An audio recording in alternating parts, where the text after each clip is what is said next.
Sauchiehall Street is one of the most famous streets in Scotland. By day, thousands are employed in its shops and offices. By night, it attracts hordes of visitors to its restaurants, bars and clubs.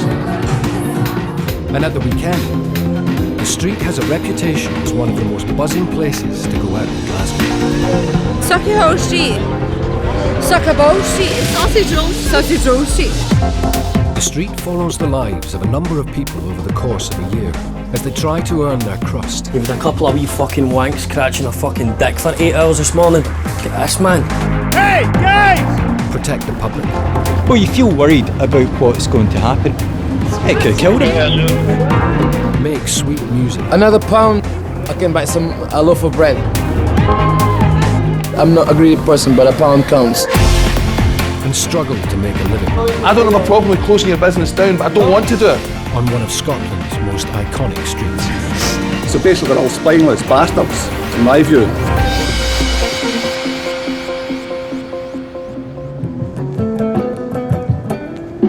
I put you a bit low, oh now, and be low. One of Sauchiehall Street's most recognisable faces has just started work. And be in love. Happy birthday, darling. Mello has been busking since he came to Glasgow nearly 15 years ago. Yeah, man. Yeah, I'm the longest guy in this street. Yeah, I can say that out loud. Even some dudes used to say they used to busk and all this. They're doing like, what do you call that one? Pop idol, whatever. Say they used to busk. I never seen the guy ever in my life. Besides, I used to busk maybe one day. Yeah, that's what you call busking, isn't it? A lot of people tell me, I like what you're doing in the streets. Oh, I've been called Jimi Hendrix last night. I've lived like a rock star in a way. Yeah. Girls kissing me all over when I'm out playing, say it's beautiful. They say, I got no money, but yeah, that will go kiss. That's all right, innit? Oh my God, the beauty. Oh my God. Pass out, man. Mello's taking a break. Well, man, medicine time. He's having a drink just across the road so he can keep an eye on his things. Yes. I'll have a Guinness, please. A Guinness. And black currant, please. And to wait for his friend and fellow busker, Craig Nelson. Cheers. I'm waiting for Nelson, the saxophone player. Me and Nelson, we know each other probably, if I can't remember, maybe from about 99 or 2000. I used to see Nelson playing by himself, and ever since we just became friends. Yeah, maybe we had one or two fallouts, but we are very good friends. We always have a laugh, you know, and that's my man. So you gonna have a little pint and wait for the boys, or? Aye, well. Yeah. Mello also has to ask Craig a favour. He was evicted from his flat last night, and he needs Craig's help. What's on my gear? The laptops, bass, guitar, piano. I had to move flat. Just a little misfortune that I'm having at the moment with the people I meet. This and that. In the past, Mello's had to rely on friends to put a roof over his head. But after many years of it, Craig's the only person left he can ask.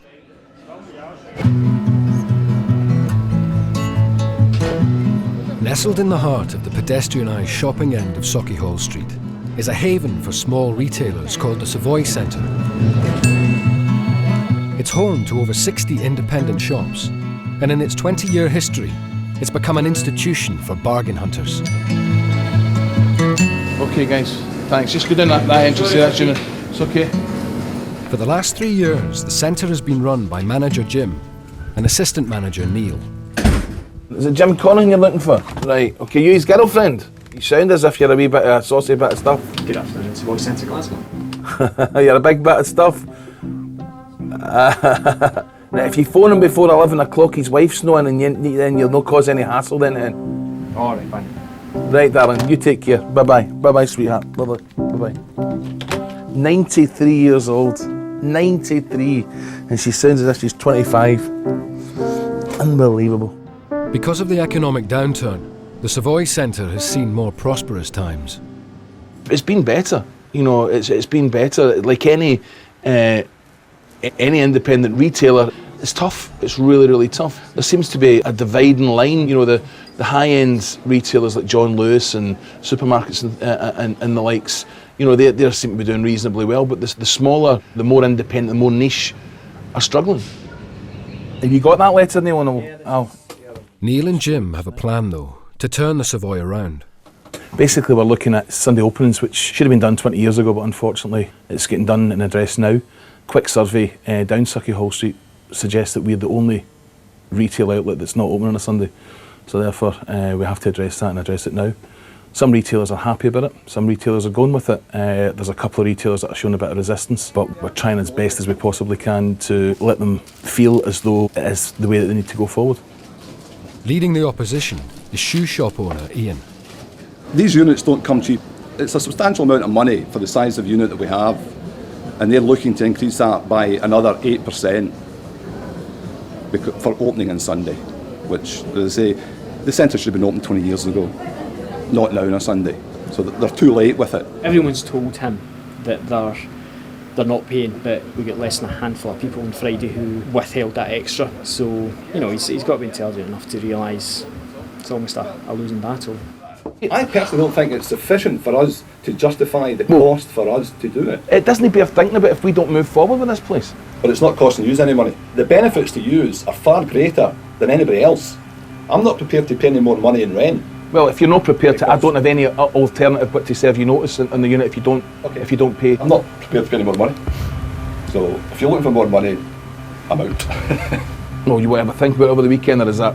No, because I've thought about it. I'm not paying you any more money. How did that go? Not very well. Well, to the point of view that I've just said I'm moving out in 6 weeks' time as far as I'm concerned. Obviously rather disappointed at the attitude they're taking. They're not interested in the retail as such, like. They're interested in making money and nothing else, like. Very unfair. Don't agree with it. And I say currently now I have chosen to withdraw from the premises. Not exactly the way that I want it to go, and I don't think it's the way that Ian wanted it to go either, to be quite honest with you. If we compromise with Ian, where does that leave the butcher? Where does that leave the cobbler? And where does that leave the small independent girl down the stairs with the handbags that's paid us the extra money? You know, we simply have to, there can't be a compromise. We had a meeting here as well a fortnight ago where there was 30 retailers turned up who were all in favour of not paying the increase, not opening the Sunday. And here we are a fortnight later, they've all caved in and agreed to do it. So basically they're all spineless bastards, in my view. Jim can't afford to lose retailers at this crucial stage. Thank you. Thank you. And Ian isn't the only one threatening to leave. Right, well, they're going to be another 40 minutes, so I reckon... Yeah.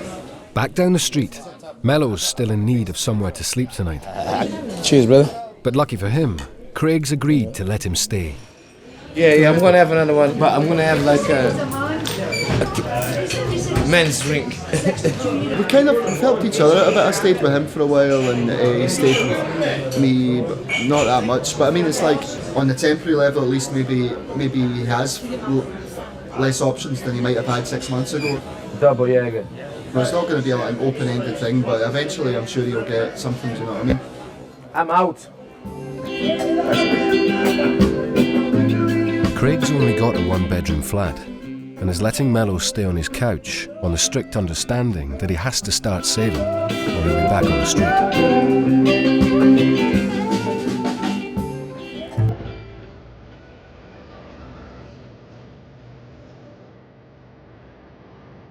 Halfway along Sauchiehall Street is a new takeaway restaurant called Taste.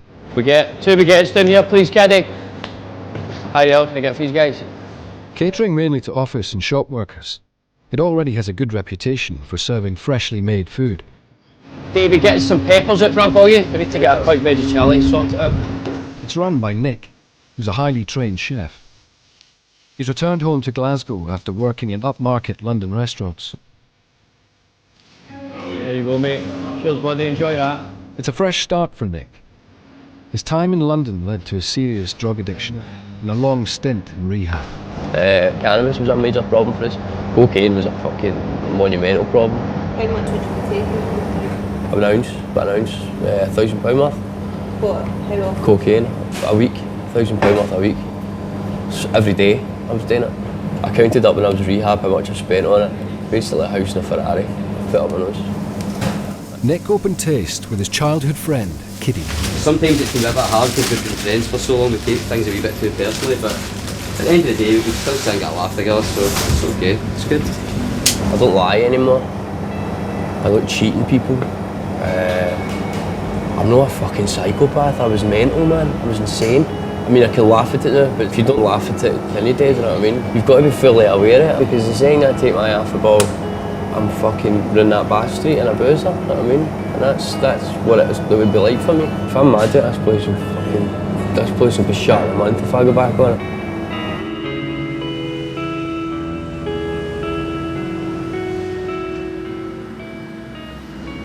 Back at the Savoy, Jim's lost the battle to get Ian to open. And there's a second retailer still refusing to pay. Hi Lee, you got 1 minute please?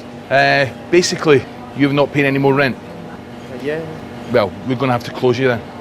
We're going to have to close your business. The Sunday, I follow everyone doing. No, everybody's paying. There's only one guy not paying downstairs, and you. That's all that's not paying. No. Do you want to come round to the office? I'll show you. He's paid. He's paid. He's paid. He's paid. She's paid. He's paid. She's paid. They've paid. The mobile phone guy's paid. The guy with the hair's paid. The guy with the hair's paid. The guy with the confectionary's paid. The guy with the... Okay, I go ask them. Yeah. You just quite happy to tell that guy that you've paid for Sunday's trading? Oh yes. Yeah? Yes, Tony did today. Yeah. You've paid for the Sunday trading, haven't you? Yeah? I don't have a problem with closing your business down, but I don't want to do it. The Sunday is no problem now because I follow everybody. Right, so you're happy to do that? Right, shake on that. Yeah. With one more trader talked round, the pressure's now on Jim to make sure Sundays bring in trade. No pay. I don't want to do anything with that. I pay them.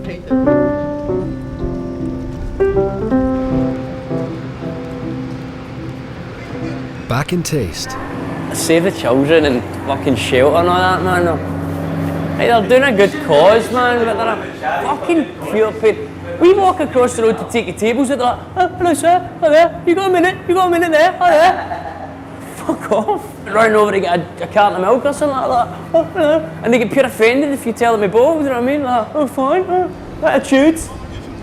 while the charity collectors work the street, Nick has one last thing to do before he shuts up shop.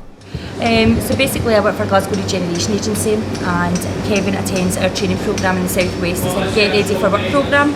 So Kevin's along for a placement interview with Nick, and if the placement interview goes well then hopefully Nick will be able to offer Kevin a starting place for work experience, and hopefully if all that goes well then there might be employment opportunity available at the end of his placement. It's my first time so I'm actually kind of nervous now, but hopefully if I ever go for another one I'll know what to do, so hopefully it goes well. What you need to do is basically explain to Kevin what you would be expecting from him and what you can expect the work experience placement to be like. We're learning everything the daily day, setting up a kitchen. It's not just a cafe here, this is a kitchen. And the customers are the waiters, you know what I mean? They're walking in, giving us their order and walking out with it, do you know what I mean? And if this is what you want to do, you'll soon find out whether it is or isn't, do you know what I mean? When our choices come up for 5th year. Nick could use another pair of hands, but taking on Kevin, who has never worked, could be more hassle than it's worth. Anyway, you seem that you could do it, I can see something in you about it, do you know what I mean? So, you right with that? Well done, sir. Monday. Listen, Nick, thanks very No much. bother. Thank you, you as well. Okay, Davey, big man. Right. Davey, Thanks, Kevin, see you later, mate. Thank you very much.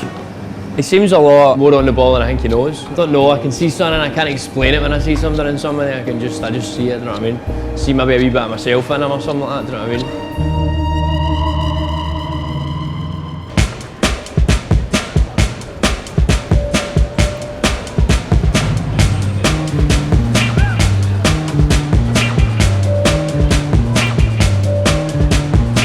It's late on the street.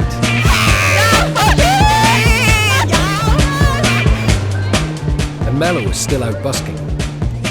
He's played on the same spot for years and has become a popular attraction for people on their way home.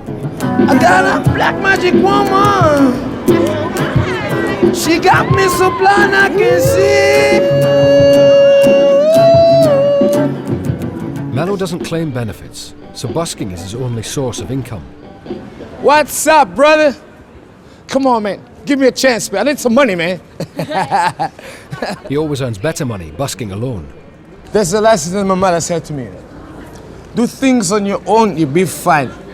If along the way you find friends, they're good, they'll be good. If not, it's life. It takes time, maybe, to luck, or not to luck, to.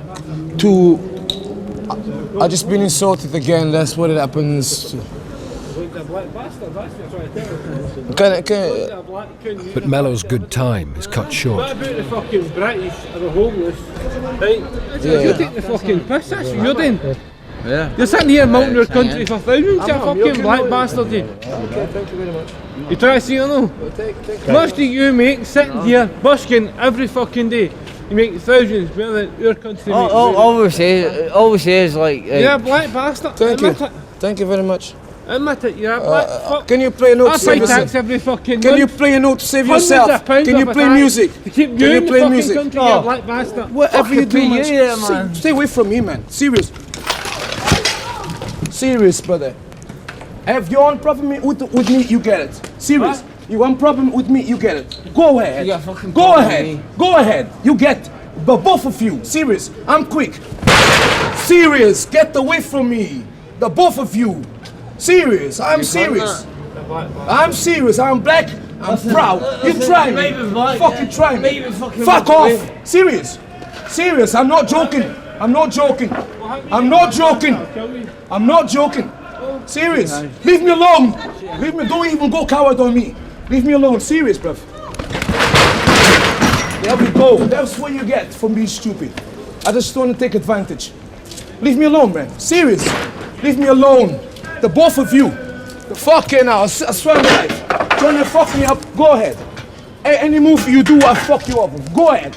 I'll bar you both into the floor. Go ahead. Go. Go. Serious. I'm serious. I need to defend myself because you guys are pissing me off. Serious. Serious. Fuck off. Fuck off. I'm a black bastard and I'm fucking proud. Fuck off. Fuck off. You're the fucking scum that's in your fucking families. Do I need to get you to the hospital? Do I fucking need to get you to the hospital? Do I? Fuck off, man. Fuck off. Fuck off. Serious, man. You try on me. Fuck off, man. Fuck off. Leave me alone. Leave me alone. What have I done? I know I'm black and I'm proud. Fuck off. Serious. Fuck you. Serious. Serious. Fuck you. Leave me. Leave me alone. No, but You ask him. He's the same. He's the same. He's the same. I'm all right, brother. This is what it is. See, I was trying to start a moment of joy. There wasn't it? I've decided I'm a bastard. What have I done? Yeah. No, it's not just Glasgow. Everywhere you go, everywhere you go. Oh, that's the fucking. See, you're a black bastard. Look, punch your curtain. This is what happened. Let's chill out, alright? I'm chill. No, you're getting yourself a wee bit worked up, alright? Because it's.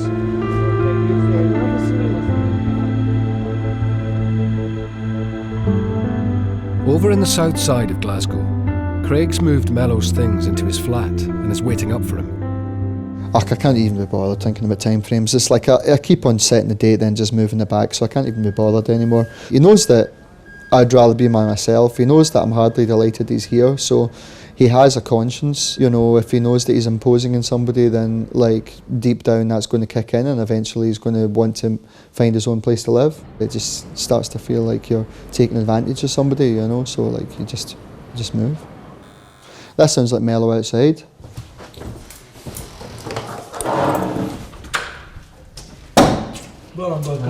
You got any facts going on? Right, cool, man. Catching a bit, man. Yeah, good evening. Craig leaves Mello to get settled in. I'm just practicing anyway. Tonight's fight has brought back memories of the first day Mello arrived in Glasgow from Portugal 15 years ago. I'm walking down the, what do you call that? Is that Ibrox? With doggy, maybe second day or third day or something. So I mentioned, multitude of people. You fucking black bastard. I was a little kid, man. It's 20, 20 something, 21 or something. You fucking black bastards.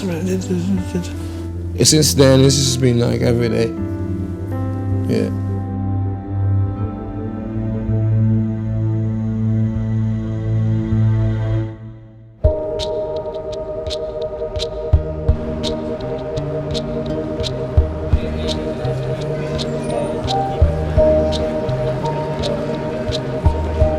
In taste, it's New Start Kevin's first week of work, and Nick's left the training up to his right-hand man, Kiddie.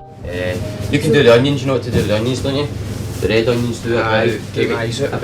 Aye, do about 8 of them. Aye, he's okay, aye. You can tell in him, but it's his first job, you know, he's young. At the end of the day, I mean, I was watching Hanging Telly last night. There's a million young people in Britain right now that are unemployed. It's struggling for people to get work out there, do you know what I mean?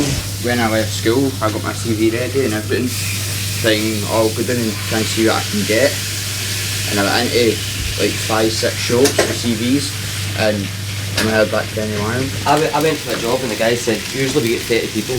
He told me it's 150 applying for the one job, so that's how bad it is now. I want to see him standing a bit less and just going and grab, can I do this, can I do that, you know what I mean? Because a lot of people are too quick to do that. Teapot pose, I call it. So I've been basically looking for left school, right up to now, and I've still not heard yet. Right, Kevin, so you're wrapping that stuff, getting up the stairs, this is all going into tubs, yeah, these are all getting wrapped up, put in the fridge. Nick's giving Kevin his first chance, but in return, he has high expectations. Tables cleaned, all the walls cleaned, and I'll come and check you before you go. What time about?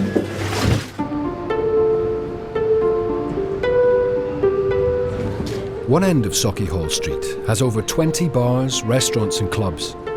New bars have a hard time making an impact, but after 3 weeks, Busker is starting to make a name for itself. Since it opened, it's been run by manager Lee. In Sauchiehall Street there's 15-20 bars that are all competing against each other to try and steal the trade, so it is really hard. You've got to stay one step ahead of everybody else, so if we're quiet and we're not making money, then I've got to take the hit for it. I accept that I'm failing, so when we're doing well, I'll get the plaudits and the credit for it, so it is on me a lot of the time, but I understand that. It's the same with any manager of any bar, it's on their shoulders. Lee's been trying to attract a higher-end customer, but with thousands of people about to descend on Sauchiehall Street, the challenge will be keeping it that way.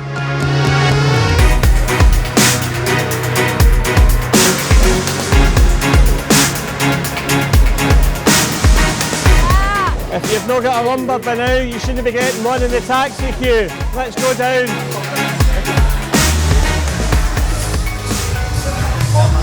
Hey, how many vodkas was it, mate? Oh, look, fantastic, man. Slowly starting to pick up. So it's just a case of getting everything sorted for the night ahead. I'm linked up to all of the security guys so that I'm in touch with all them, so if I need anything, if I see anything that they don't see, I'm in contact with them to make sure that everything goes kind of smoothly.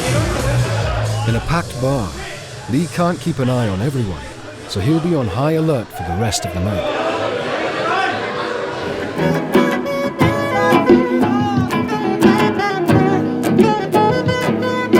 Up and down the length of the street, the pubs are filling up and beginning to spill out onto the pavement. To try and help people who end up a little worse for wear, a band of Christians have volunteered to go out in small teams across Glasgow and offer assistance. Father God, we just thank you for the privilege of taking you in the streets. The street pastors start with a group prayer, led by Margaret. Now go with us, Father, that's what we ask. In the precious name of our Lord Jesus Christ. Amen. You okay? You got your fleece with you? Margaret and the other pastors split into teams and head out. After 4 years helping on the streets, Margaret is fully aware that weekend nights can sometimes be dangerous. I'm 62, so I wouldn't come in the town at this time of night. I'd be too scared to come in the town. But the minute I know I'm going out to do something that's God is taking me out and it's different. What does your husband think?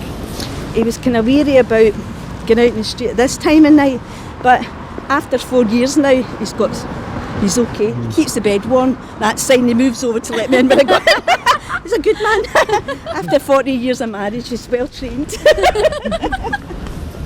As Margaret heads off, Another team is right behind, led by Brodie. We live in a society which does everything in extremes, doesn't it? Whether it's, you know, extreme wealth or extreme celebrity, and people are going to drink to excess. It's not my call to judge people in that, but what I can do is help people. By the time the pastors are out, the town's already jumping, and Margaret spots an opportunity to practice what the pastors are famous for.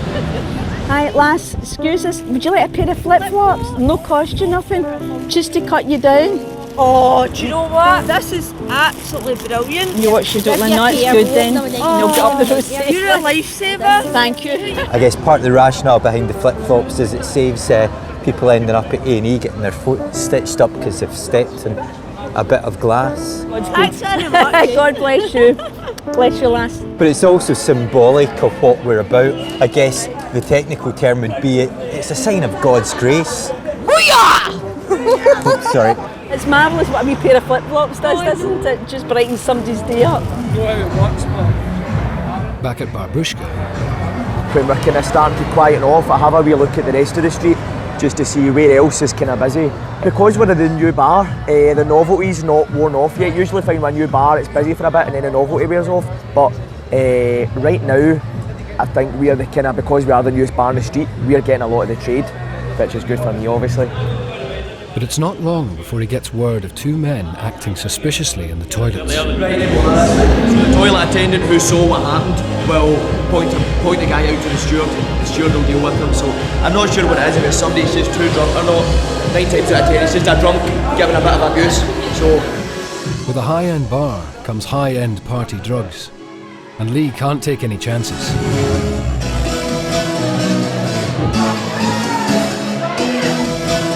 The stewards spot the men and move in.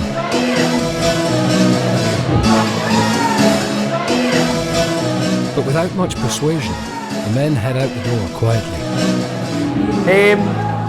I'm not sure. I think the boys had been a bit suspicious in the toilets. I don't know what they were doing. Just a complaint made, and as soon as the stewards approached the two guys, they were obviously guilty in some way because they headed towards the door. But as soon as we get a snippet of something's going on, guys acting suspicious, guys acting aggressive, we put them out. But Lee can't relax for long. This time, a man gets shown the door, and for some reason, the stewards seem unwilling to shake his hand. I'm not going to tell you again, get away for the door. Dan, tell me what happened. I was just standing, watching, and the next minute you know he's meeting two veggies. Shaking a book quite vigorously. Shake on and shake the cock, come on. No, you're alright. Well, apparently a gentleman had his trousers undone and was exposing himself. Which is just, we don't do that in here, do we? Nah, you can't. No, especially in all seriousness, when there's girls about and stuff like that, you can't do that. If you do that in the street, you'll get arrested. But it's still a good crowd, but there's always one. It's like an odd female showing an arse or something like that when it's already that type of If a girl does that, you wouldn't ask her to leave. I know you'd have the phone out. This is probably the best night we've had since we've opened. A couple of guys politely asked to leave. They were, as soon as they were approached by the stewards, they left. So that's, all in all, was a good night. After a few small incidents, Lee's just about managed to keep Barbushka's reputation intact. If you got blanket and everything? In the centre of town, Margaret has spotted a new face living rough in the street. Do you need a bonnet? A hat, scarf and gloves. The pastors hand out free hats, gloves and sleeping bags to the homeless. Do you mind if we pray with you just ask the God? Father God, we just thank you for Michael, and he's safe here just now, but Lord, we ask your protection as he's out in the streets at night, Father, and I pray you'll give Michael the help that he needs, but be close to him in the days that lie ahead, and I pray these things in Jesus' name and for your glory. Amen. Right, your hug. Right, bless you, son. Okay, done. He's skipping tonight, but he's got a safe place. Skipping means that they are homeless, and they're going to find just a wee hole where they know where they can go. Sometimes it's not safe to skip it. Some people were throwing lighters into the cardboard. We found that out, which was really, really sad. Didn't we, Christine? Which was very sad. They thought it was funny. How can it be funny when you set somebody a light inside somewhere?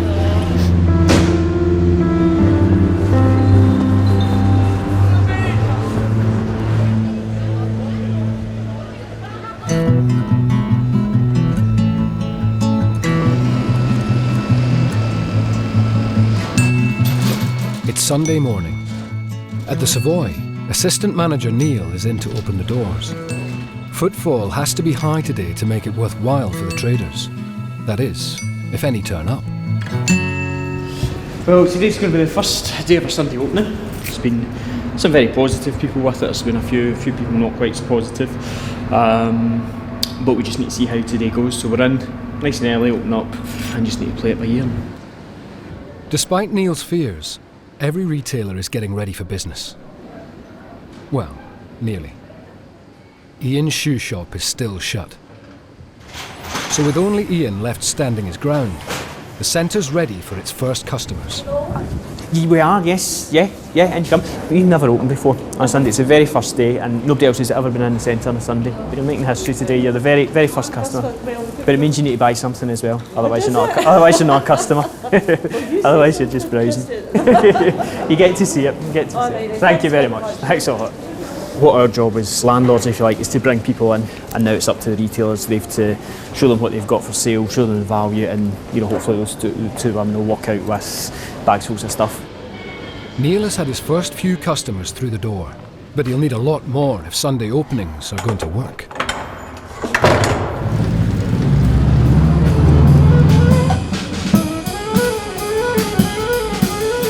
Down the street, Craig is out for a day of busking with his drummer Charlie, while across the road, Mello can only sit and watch. He and Charlie have refused to play together after a bust-up earlier. You don't want to talk to me? When we all go back out together, you don't just say to Charlie, right, well I said I'm not going to say anything, but I'm going to say this. It can't be anything like that. I'm not like that. I'm not like that. You are like that though. You say I'm not going to say anything, but one more thing. You better not. I'll be back in a second.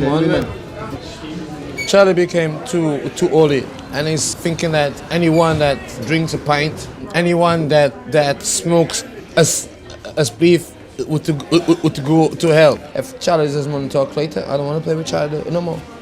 Right, sometimes Mello smokes a bit of grass. Now, Charlie has quite strict Christian principles, and that is, for him, that's the same, like, he's uncomfortable with that. Now, sometimes I'll be turning up there just as intoxicated as Mello, but Mello, like, when he has a bit, he just gets rowdy, gets confrontational, and to deal with it on a day-to-day basis can be quite draining, After a week in the flat, Mello hasn't yet made any effort to find a place of his own.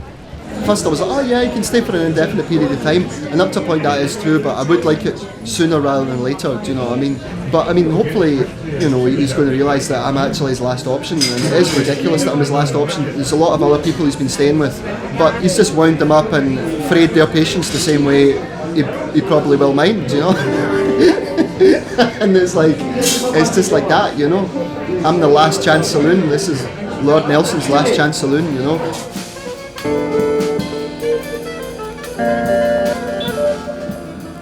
Yeah, man, I want to have another Guinness. We're going to finish and just leave about 4 o'clock, just after 4. Okay? By just after lunch on the first day of Sunday opening, the traders are not busy.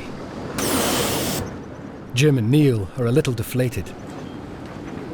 I would have been happier if it was a wee bit busier. Sad thing is, I was driving in the car this morning and I was thinking, there are people, retailers, that want this to fail. Crazy. They want it to fail. I used to be a retailer in here, and I had various other centres as well, so I know I share a bit of pain. I maybe sounding a wee bit subdued, but only because I just wish there was a wee bit more in the way of people out there. Things haven't started with a bang. But Jim and Neil are about to up their marketing efforts around the Savoy's new Sunday opening.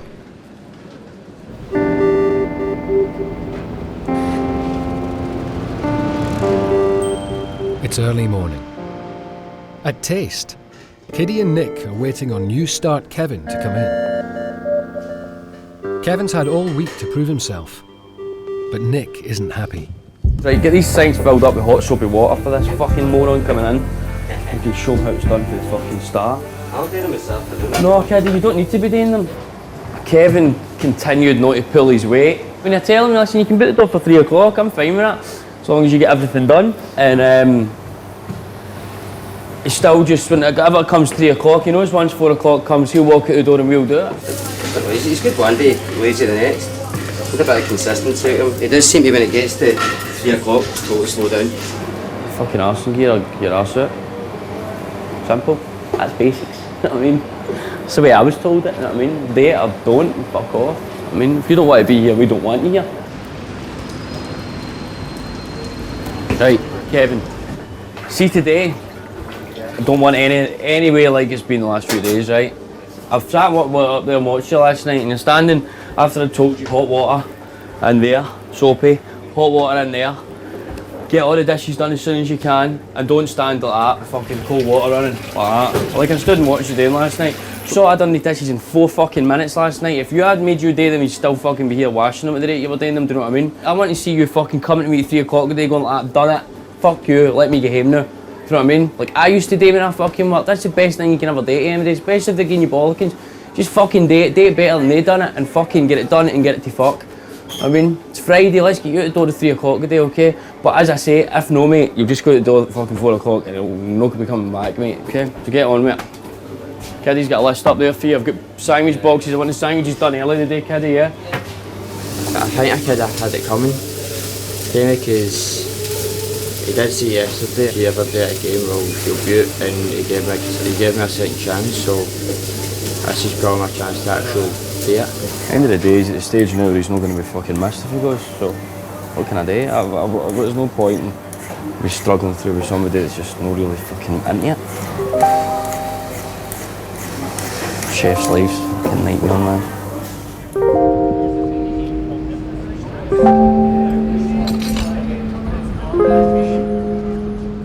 At the Savoy, Neil and Jim have finally got the footfall figures from last Sunday. It could have been better, but there was a couple of maybe mitigating circumstances, Jordan, on Celtic Live on television, Council television for a start. And Jim's on the phone to his boss to give him the news. We'll just run with it at the moment. Nobody's come and banged the door and said, F off. It just has to. We've got to do it. It's as simple as that. A couple of people were saying to me, what are the traders saying? Well, you want the God's honest answer? I've not asked them because I don't want to provoke it. My experience is don't treat it as this big hoo-ha. Jim may be avoiding confrontation, but there's one problem that isn't going away. They never opened, so we're kind of waiting. We think that he's going to continue. He's going to open. That's what Neil and I's gut feeling is. We'll just need to see how it develops over the next couple of days, Jordan, to be quite honest. I don't want to have a knee-jerk reaction, and But Jim's way off the mark. We're going anyway, I think, regardless now. So it's just a question of, as far as I'm concerned, it's 6 weeks before we'll be vacating the premises. The feedback I've heard about trade on Sunday was it was very poor anyway. You don't think he'll change his mind? No, I don't think he'll change his mind. Well, there's not really. If that's the case, there's not much that we can do. We just need to, wade through the treacle. All right, we'll see. Jim's done all he can, but it looks as if Ian's time at the Savoy is coming to an end.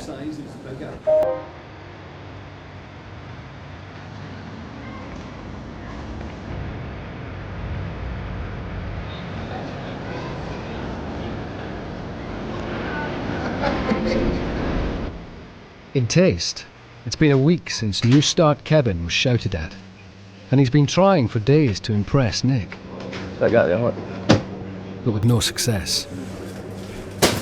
So Nick's called in Kevin's mentor, Chrissy. Hi Chrissy, how you doing? Right, we're going to need to have a word with him today, and I need to see a different attitude from him, do you know what I mean? I need to stop seeing all this laying about. But tell me today. Kevin's future is hanging by a thread. I think I would really like to stay here and do more, like try and learn more, because obviously in school you don't learn as much as you would do outside, so I think I would rather do this than basically sit in the house doing nothing. I mean, I'm Well, was it that bad in here, do you know what I mean? If I stay here and just get me a training after Nick and that, well, I think I could go good with it. So I'm hoping that I can stick to it. It will not be long, see you soon. Chris is going to be for a talk with him to see how he feels about the place, you know what I mean? And I think putting what we've said to her as well. To be honest, is there any difference with him not being here to him being here, you know what I mean? Just the fact is, we've not got somebody going like that, don't we? Apart from me.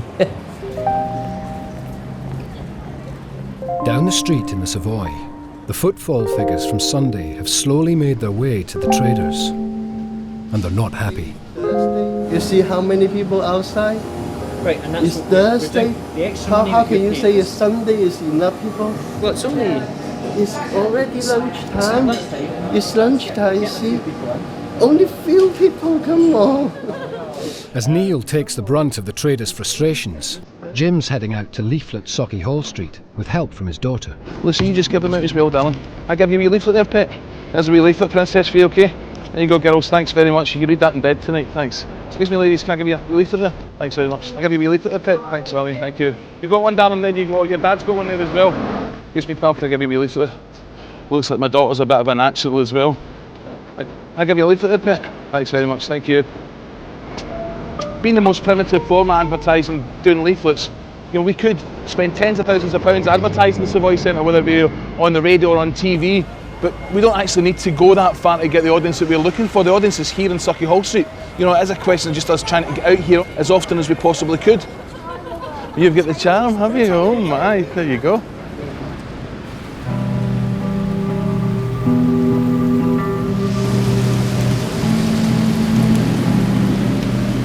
Right, Kevin, run the new. We'll grab Nick for a couple of minutes.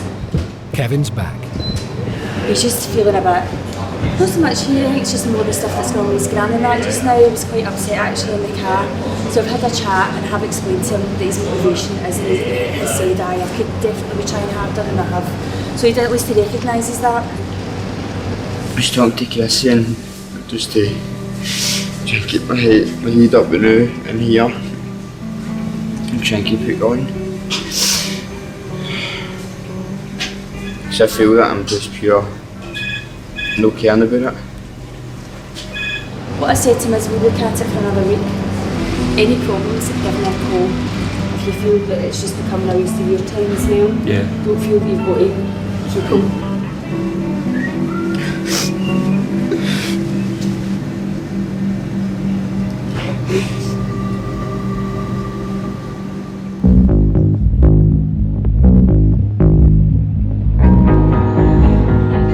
It's late in Glasgow. And while thousands enjoy the nightlife, the police have a difficult time controlling the minority of revellers who've had too much to drink and are out to cause trouble. And unfortunately for Mello, trouble has found him again. But I'm tired. Since '98, every day I get called black bastard, this and that, and racism attack again, verbal and abuse and throwing things and everything, and nearly broke my gate, throw all my gear over there, tell me to go back to my country.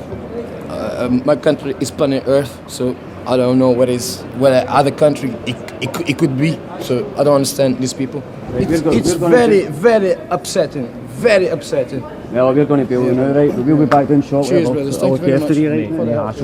Basically, we were walking by, and then his money that was there had been kicked away, and he went up and had a wee bit of a go at them, but he's perfectly within his rights. Obviously, he's got to defend what he's doing, because it's his livelihood at the end of the day. He's trying to make his buck, do you know what I mean? But as Mello gives his statement, another fight breaks out just yards away. There we go, more fighting! Yeah, I'm feeling sick, man. Like since '98, I've been abused every day. That's why I feel like living. I don't even know where am I going. Where there's no racism and stuff. I don't even know. Oh, I'm pissed off. I need to be happy. If I'm not happy, I'm not gonna get my pay. Yeah. I'll be messing up everything because of other people. No way. No, it's not happening. Mello may have trouble on the street, but he has a bigger problem back at home.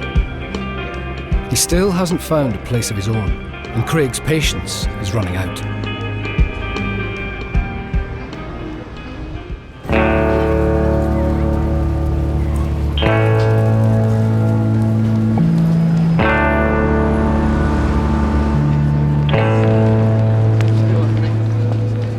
In Taste, Nick's made a decision that will determine once and for all whether Kevin stays or goes. Kiddie, how would you like to take the young guys through what they're going to do today? He's taking him out of the kitchen and putting him in front to work the till on the busiest day of the week. Do the till, taking orders, telling us what they're having. I don't want to see you fucking crossing that line today by that orange juice machine. You've got no reason to do it. Everything's warmed up and he just guys here. See if anybody asks you for a breakfast roll, our own sausage roll, bacon roll and egg, tell them to go take a fuck to themselves. Are you nervous about this? Some parts I'm off, just in case like I fuck something up. As I always do, probably every day I probably at least fuck something up. Okay, right, game changed, let's do it. With Taste filling up fast, Kevin's thrown in at the deep end. What? £3, £3.50, no sorry, £3.95 and £3.50. £8.90 please, there you go, scores in. We're £11 time back. Come on mate, fucking head up here. With the queue now spilling out onto the street, there's no room for error. But Kevin is starting to get the hang of it. He's fine, doing good. Couldn't be happy. I couldn't expect any more out of him than I've got out of him now, do you know what I mean? There's no finished yet, there's a lot more to go there. At the Savoy, The ball's very firmly in his court. He can stop it all now by paying his arrear and by agreeing to open on Sunday as per the rest of the retailers. If he doesn't do that, we don't have any option. Jim's had word that Ian has made a decision about the future of his business. It's 1:30. I've now got my fourth meeting of the day, which is probably going to overrun. I'm desperate to finish half an hour early, which I have cleared with my operations manager, because I've got to get my priorities right and I've got to go and pay my golf fees. It hurts me, it pains me because I hardly play, but I'm told if I do play, this lump here will disappear. But Ian has had a change of heart. He's decided to open rather than lose his business. We still have issues about it, obviously, as you know, Jim. I don't think anybody actually expected the doors to be people waiting at the doors, so hopefully, it will build up. That's people know that it's going to be open, like, yeah. See you in a bit. Cheers. Take it easy, enjoy your coffee. See you. Time will tell. And I don't really think there'll be sufficient people coming through the doors, actually. So I have reservations. I don't know what will happen. Cheers. Come on, you give us a wee smile, kid. It's Friday night and you're going home, mate. You've got a knife in the sink. Save this twice now. Back in Taste, service is over and Kevin's packing up. But he's still not sure if he's impressed Nick. Let's just keep pushing. You can get this done in half an hour. You can be walking out the door at 3:45, yeah? In fact, no. You're going to have this done in half an hour and walk out the door. As for your job, you can live to fight another day. You can keep your job. But you just need to keep fucking working the way you've worked today. Just continue doing it, please. And you'll have no qualms with me. This is the test of somebody. If they can be consistent and do that every day, it's alright fucking doing a shit hot shift one day, but if you can the next time just don't give a fuck, then it doesn't really work in this game, do you know what I mean? So that's the ultimate test, and it's just going to be over a time of seeing how he does it.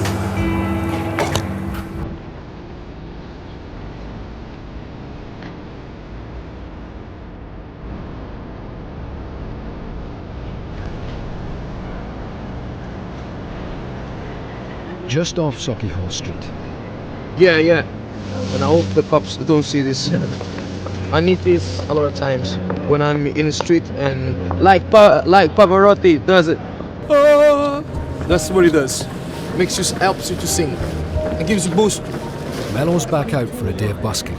Oh my God, she's got right there called the fire brigade. They call that die away.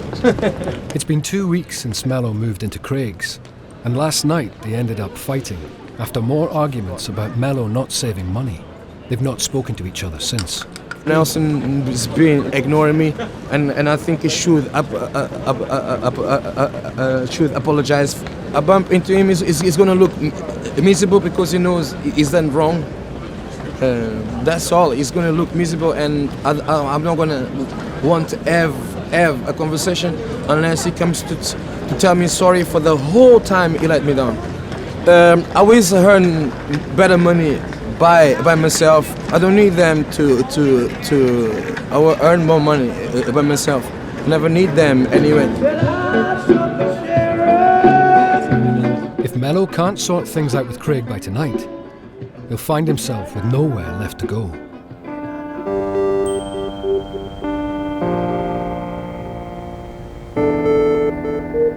It's Sunday, and true to his word, Ian has opened.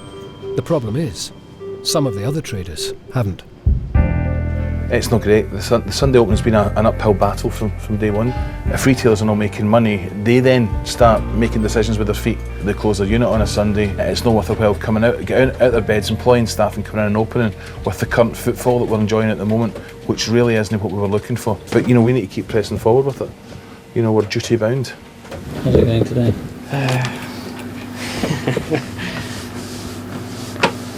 I don't know. Hi Chris, there's a nice letter for you, young man. Thank you. Everything okay? Yeah, good. Living the vida loca? Yeah. Living the vida loca? Yeah. You always know when somebody doesn't get your joke. Are you finding this all stressful?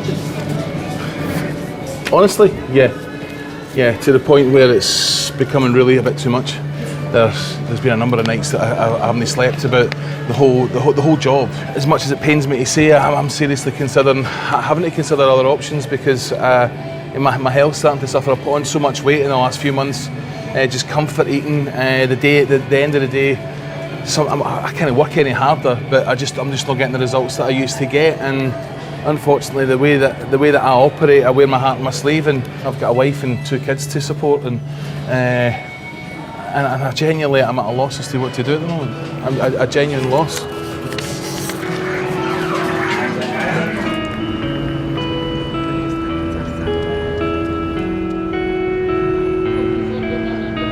Once we've got the date set in stone and everything set in stone, I can get the address to you and get stuff printed, and then I'm going to In Babushka, the last 2 weekends have seen more and more people through the door. So when the unit's kind of not quite finished, guys are still in working. Right. They do a soft VIP launch, you invite people in.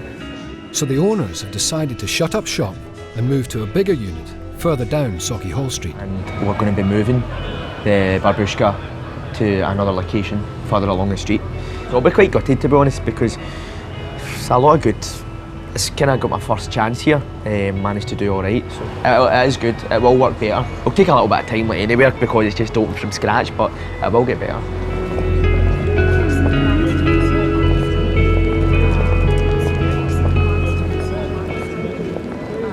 Down in taste. Okay, right, so that's fine, no more comebacks for Kevin, that's it. It's been 2 weeks since Kevin's good service, but things have taken a turn for the worse, and Nick has made a decision. Well done, Chris, cheers, bye-bye. Bye. That's it, sort it. It's Moz, nobody's Moz, fucking calm down now. Oh, fucking hell, man, madness, innit? It's the first person I've ever sacked, man.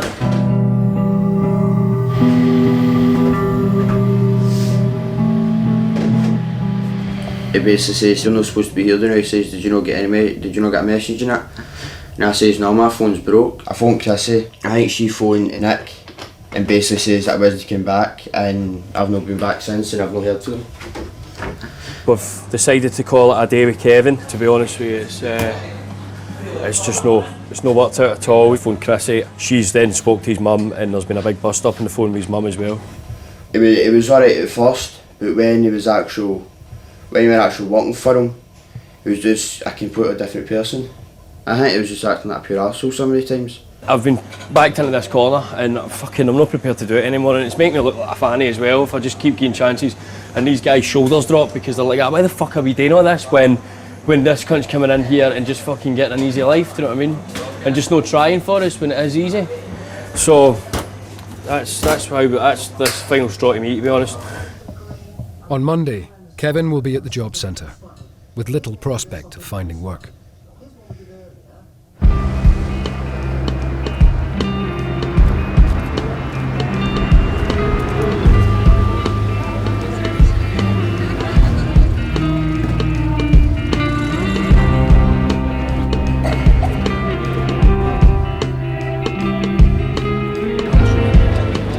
go to City Mission, they'll lead you to different places. That's good, and you'll get something to eat. It's late on Sauchiehall Street, and Mello's packed up for the night. He's had news from Craig. Yeah, the text says for me to leave because it's for the best, Mello. I hope you find somewhere soon. It's funny, isn't it? How can you leave on a Saturday? You know what I mean? How can you do this to people? You can't do this, man. He was just without any plan for getting money together, you know. So I mean, if that's the case, then I just realised this guy's never going to leave here unless I throw him out. I kind of got a bit angry, and I still feel a bit angry about it because he might have misread the situation and felt that it was actually easier just to live on my generosity than just get his life together. So it's like, I'll just live on this guy's couch for a couple of months, but he was totally mistaken, you know, so now he's out. Mello's last resort is to stay in a hotel for the night, but that would mean spending all the money he has left. So he leaves one last message for Craig. Can you at least give me like a couple of days, man? I'm going to spend £70 in a hotel, brother. What is so bad? What have I done to you, man? Nothing. Hello? Yeah, I've been ignored by Nelson. Yeah. With no option left, and having fallen out with his last real friend, Mello is homeless. Yeah. Yeah, it just ain't got black. Cowards do this. Ignorant people do this. Abstain yourself from ignorance and you do a much better job. What goes around comes around. If you ever touch me again, that's it. I'm gonna batter you.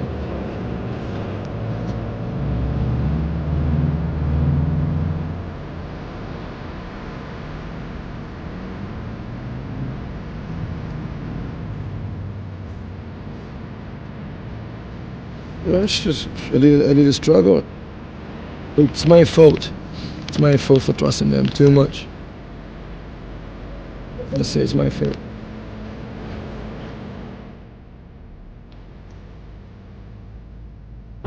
Father God, we just thank you for Billy tonight, and we ask that you will keep him safe, and Lord, we just ask that you'll show your love to him in many ways. In Jesus' name, amen.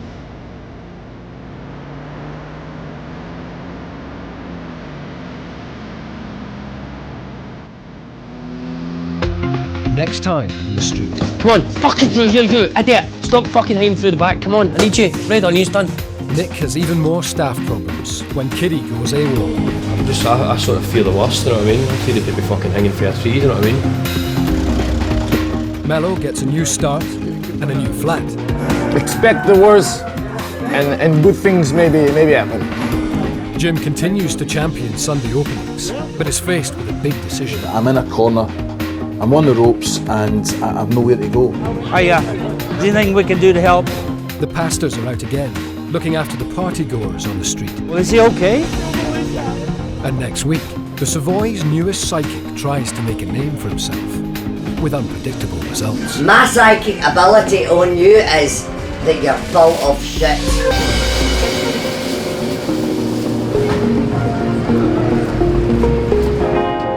Previously on the street, Mello, who makes his living busking, found himself homeless and had to turn to his old friend Craig for a place to stay. It's not going to be an open-ended thing, but eventually I'm sure you'll get something. Yeah. You're sitting here mounting your country for thousands, you fucking black bastard, you. Playing late into the night to earn money, he had a run-in with two passers-by. Fuck you! And when he also fell out with Craig, he don't want to talk. Well, why should he? Mello finally had to accept he was homeless again. If you ever touch me again, that's it. I'm gonna batter him.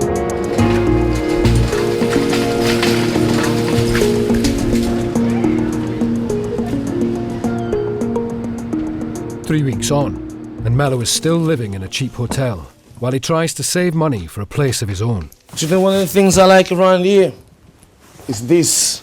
When you open, a lot of trees, and you can. I like it, to be honest. I don't mind it, because at the end of the day, you just need somewhere to lie your head. But I cannot really do much. Just come down here and just relax my mind. That's it.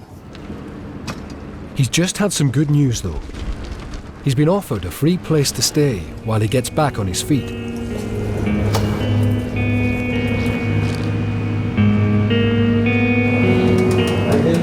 What's up, brother? He's arrived at takeaway restaurant Taste to pick up his things that fellow Sauchiehall Street regular Nick has been storing for him. Nick, thanks very much, man. Yeah? Thanks a lot, man. This makes a big difference, man. Everything, yeah? Yeah. If there's anything, I'll let you know. Cheers, brother. Today is also Mello's birthday, and later tonight, one of Sauchiehall Street's bars is letting him host his own gig. Are you ready for a birthday party? My birthday party in Brunswick Cellars? I'm not really good at partying anymore, I'm sorry. No, it's my birthday, man. Yeah. My birthday's gonna be in Brunswick Cellars, but also I'm going to be hosting a night there on Tuesday. Yeah, and we're trying to arrange so I don't lose money from being outside and stuff, and yeah, it's gonna be a good night. I'm just heavy duty sometimes. Waiting for Mello to arrive in the east end of the city is Chris. Well, I've kind of always, the first time I met him was quite a few, I think about a year back or so, just always see him playing in the streets and stuff. He was basically, had to leave where he was staying, so I just said, here man, if you want, I've got a place you can stay. He's not paying any rent or anything, it's just to help him kind of get on his feet and stuff like that, but no, he's just a really sound guy. Right. Because he just wants to be settled down, because every time he tries to move about, like something seems to pop up, like he'll stay at someone's and then he can only stay so long, so he's a bit kind of nomadic, so it's hard work, you know. I'm drinking water, I don't like it. Too much salt and stuff, it's making me sick.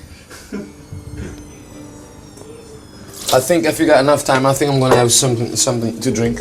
What, beers or something? Yeah. Shall some beers? Mello will be back on Sauchiehall Street tonight for his birthday gig in a bar. If it goes well, it could lead to something regular that pays.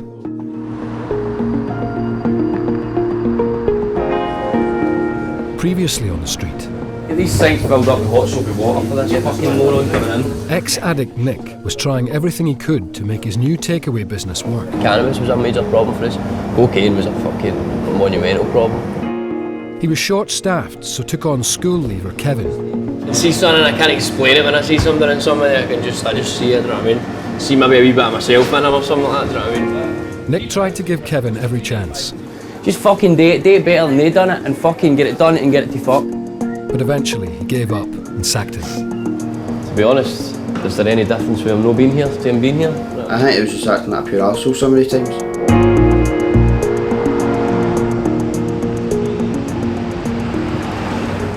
Kiddie, where's that cardigan, mate? All the herbs that I brought in this morning. In the last month, Taste's profits have started to drop. So Nick's made the decision to diversify and offer buffets for corporate clients. You Kiddie bouncing our feet like fucking dodgems here, man, looking for these. Where the fuck have they been put? Tonight's buffet is for 100 people and has to be out of the door in an hour. Look, I'm just a bit stressed out. I'm tired, I'm fucking, my head's a bit up my arse, but it's a good gig to get this, if we start getting buffets like this, you know, because it's feeding more money into the business, you know what I mean? Ideally this place would just fucking make enough money and we didn't need to worry about doing stuff like this. It's almost like soliciting yourself out. It's tiring, I'm looking for, who the fuck is it? While Nick heads up the buffet side of the business, he's left the day-to-day running of Taste to his right-hand man and head chef, Kiddie. Things are really tough at the moment, seriously. It's hard work. And especially we've got all these buffets with being Christmas, and it's starting to take its toll a bit, and everybody's starting to get a bit grumpy and just, I want to go home, I can't be fucked. But when I first started, it was a bit hard going. I'd been out of work for 7 months, but I've always had a good work ethic, I've always worked hard, and it's paying off now, because I'm getting a lot more responsibility. I'm getting to sort of look after the place and more and things like that, so it's good. Excuse me guys, I found it! Where? Right in front of your face, here. Oh, I put that there. Nick and Kiddie have got 1 hour to get the buffet there on time. About 5 or 6 or so. Well, tonight I'm going to get all the, the universities that do music and that, get them PR'd and see if we can get some of those music students coming in as well. Just have a massive jam session every Tuesday. Yeah, that's what was my idea was anyway. Mello's back on the street and preparing for his gig tonight. How much is this? Yeah, give us $1.50. Oh, it's like happy hours? No staff drink. Oh. Staff drink. Cheers, man. Happy birthday, Mello. Yeah, man. It's my day to celebrate. No, I woke up drunk from last night. This is the cue, isn't it? If it goes well, it could mean the start of Mello's own weekly gig. Alright, yeah, if it's popular then we can make it a regular thing. If tonight kicks off well then keep it going. They all will try to play better than me. This is gonna be fun. Expect the worst and good things maybe happen.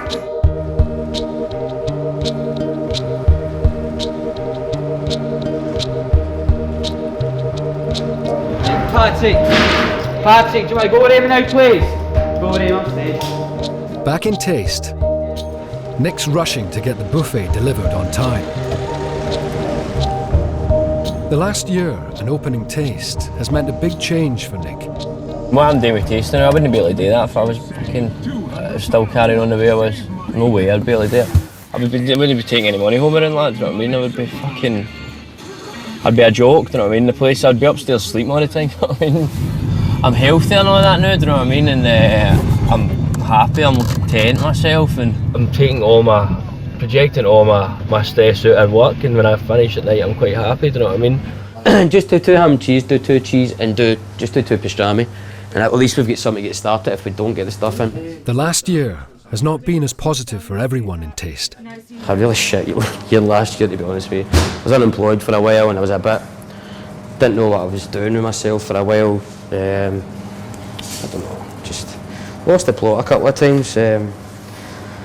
Just a lot of problems in my head, a wee bit of depression and stuff like that, which isn't nice. I've had it before and it never really goes away. One day you feel great and the next day you just don't want to get out of your bed. There were a couple of days even when I was off and I just wanted to lie in my bed all day. I didn't want to do anything. It's like, what's the point? He's a wee bit sad today, so I'm just going to lay off him. Why is he a wee bit sad? Don't know, he's having problems. Having relationship troubles. I'll put it at that. He's quite sad for him, it's a shame. But he bottles things up and then he's an outburst, do you know what I mean? When you've just got to be a consistent cunt, as I like to say it. You just got to make the best of it you can, just do the best you can, and hopefully everyone's alright this year. Hope it will be, fuck's sake. I don't think I could go through another year like that. I see him working for me to the day the two stop working, aye, definitely. But the only thing is I know that guys like Kiddie, you don't fucking leave sitting.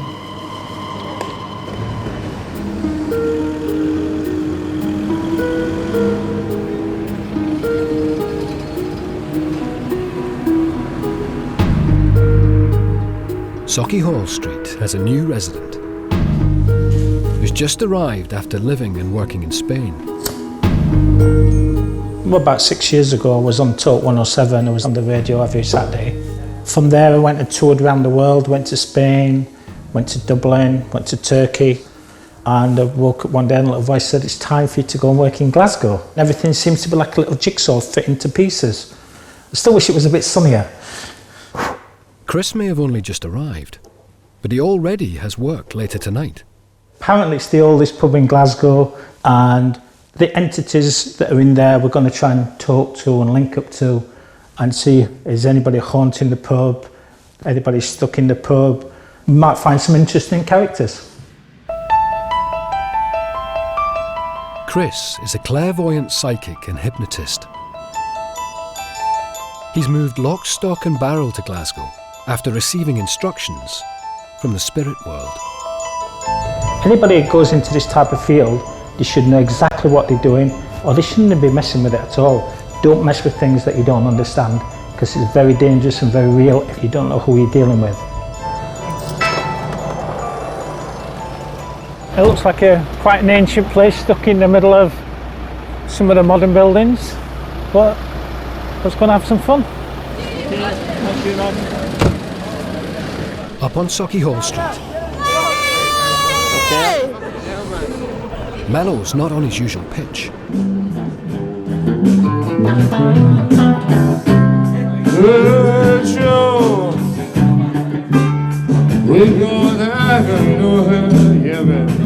It's nearing the end of his birthday gig, and he's packed the place out.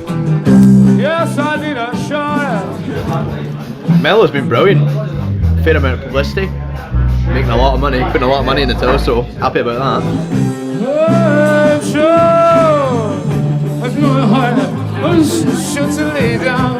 Judging what happens tonight, I once a month I reckon. We're jamming. It's fucking difficult, man. Mello's birthday party is going well, and he's having a great time bonding with his new housemates. Fuck it, I need to pee. I don't go downstairs again. Yeah, man, it's my birthday, I can fucking do what I want. Or even go to jail tonight. Fuck it. Fuck off! Oh, you fucking homeless motherfuckers.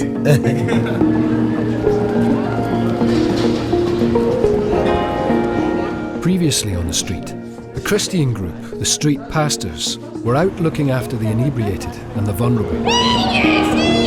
People are going to drink to excess. It's not my call to judge people in that, but what I can do is help people. Every weekend, they hand out flip-flops to the barefoot partygoers. Absolutely brilliant. You're a lifesaver. It's marvellous what a wee pair of flip-flops does, doesn't it? And comfort the homeless. We pray that in Jesus' name. Amen.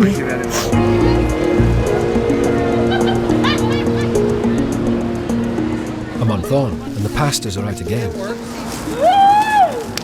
This is Street Pastor 2 on Sauchiehall Street. Gary is heading up one of tonight's teams. Okay, we'll head on that direction, see if we can see him. Thank you, over. The guy is down here by campus, but he evidently has 4 friends with him, evidently quite drunk, and they're going to try to get him home in a taxi, but we'll go see if there's something we can do further. This may be him here, I don't know. Hiya. Is there anything we can do to help? Is he okay? Yeah, if you got a drink, that would be great, by the way. How are you going to get him home? Verano Street. Well, is he okay?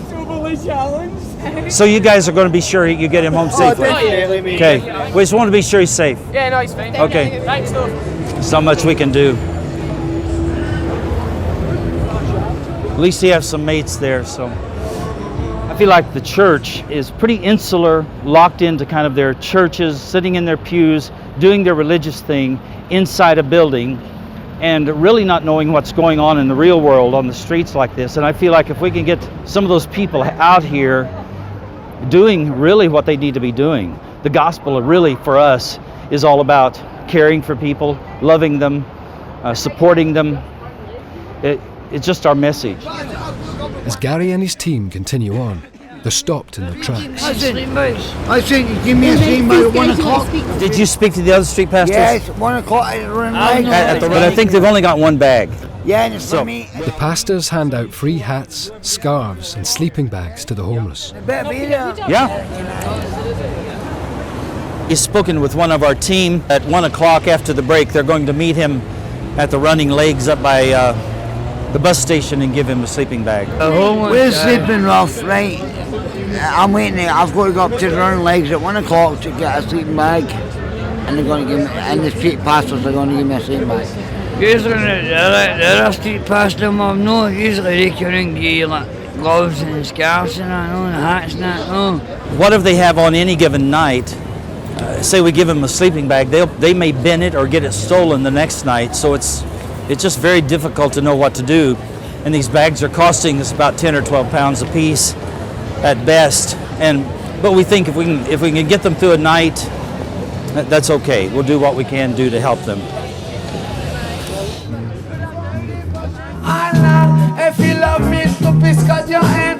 Back at Mello's party, it's just past last orders, and he's been asked to stop playing by the staff. I said 11:30 when you think about playing your last song and then tidying up your stuff, because we do have homes to go to, believe it or not. Stand up, don't give up, don't give up. Stand up for your rights. But Mello seems to have no intention of stopping. Come on, baby. You know I think you love me wrong. The bar staff have had enough and finally have to pull the plug. He's gonna kill me, man. Hey, but the thing is, I'm gonna go home. Missed our last bus now. Well, it's a 15:15. Totally missed it. Because we're going to be here for a while by the looks of things. The masters, come on. Oh, man. Is that you? Can't do it every week though, because the stress is too much. At one point I was close to breaking point, I'm not gonna lie to you. You hear that, man? By the end of the night, Mello is happy, but it hasn't been fun for everyone. For questioning.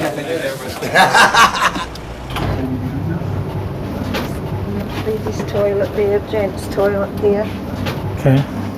Psychic Chris is being shown about the Scotia Bar, one of the oldest and thought to be most haunted pubs in Glasgow. You know, it feels colder, but this is actually telling us it's slightly warmer. Tony, have you ever put any equipment in here before? Chris is working with a group of amateur ghost chasers. Where would you put your voice activated stuff? They're not voice activated, they'll probably just turn them on and leave them running. Okay, because I feel around here. Landlady Mary has seen it all before. Okay, there's a lot of old presences here, yeah?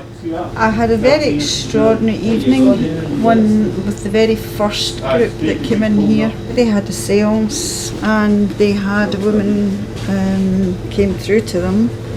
They had one of those voice activated things that you were talking about, and they actually played that back at the time, and you could quite clearly hear a voice saying, "Get out of my pub."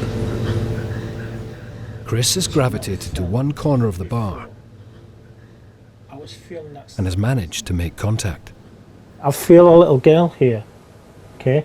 And I feel very sick and as though she passed away quite young. I'm feeling like I'm rocking and I'm feeling lost, I'm feeling trapped. I'm searching for my mother and I'm going back a long time ago here.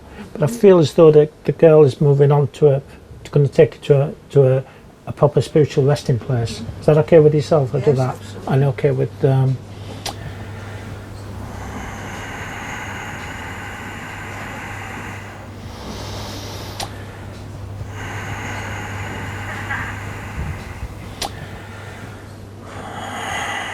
you know what? You can find the energy changes in here.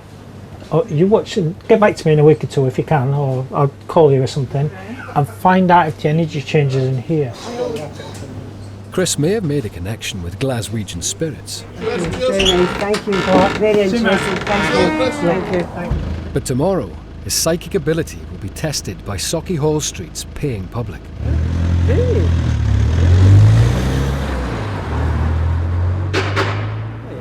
It's got to be one. Gary's team have been waiting with a sleeping bag for the two homeless men to collect. Basically, we're going to meet this fella here to give him a sleeping bag, but at 1, but he hasn't shown, so we'll have to see. Are you going to wait a bit, Brody, to see if he's... I'm going to wait on Joy and Janice anyway. Okay. He was so confident that he was going to get this thing. I don't mind I know. a sleeping bag. I think let's move on. Okay, have a good night. We'll see you guys later. If you carry the weight of this city, it would just drive you nuts. But we do what we can. That's all we know. We just do what we can, and then you have to go to sleep and leave it where it is, you know. Because if you carried that weight of everybody you speak to, it'd be overwhelming. Because the needs on this, at least on this street, is just gigantic. Sugar, and we do no telly even.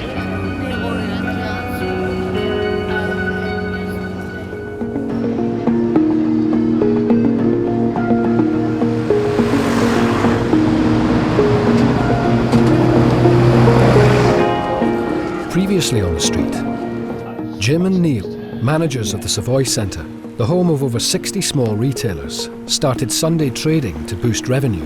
It's not great. The Sunday opening's been an uphill battle from day one. I don't have a problem with closing your business down, but I don't want to do it. But the increase in rent left some of the shop owners frustrated. The centre should have been open 20 years ago, not now on a Sunday. So they're too late with it. After an early attempt at communal resistance, he's paid, she's paid, he's paid, they've paid. Only Ian's shoe shop held out. They've all caved in and agreed to do it. So basically they're all spineless bastards, in my view. But eventually, after threatening to shut down his business, Ian caved. I have reservations, I don't know what will happen. Sunday openings didn't start well, and the pressure on Jim to perform was increasing. As much as it pains me to say, I'm seriously considering having to consider other options. And the stress of the job got to breaking point. And I genuinely am at a loss as to what to do at the moment. I'm a genuine loss.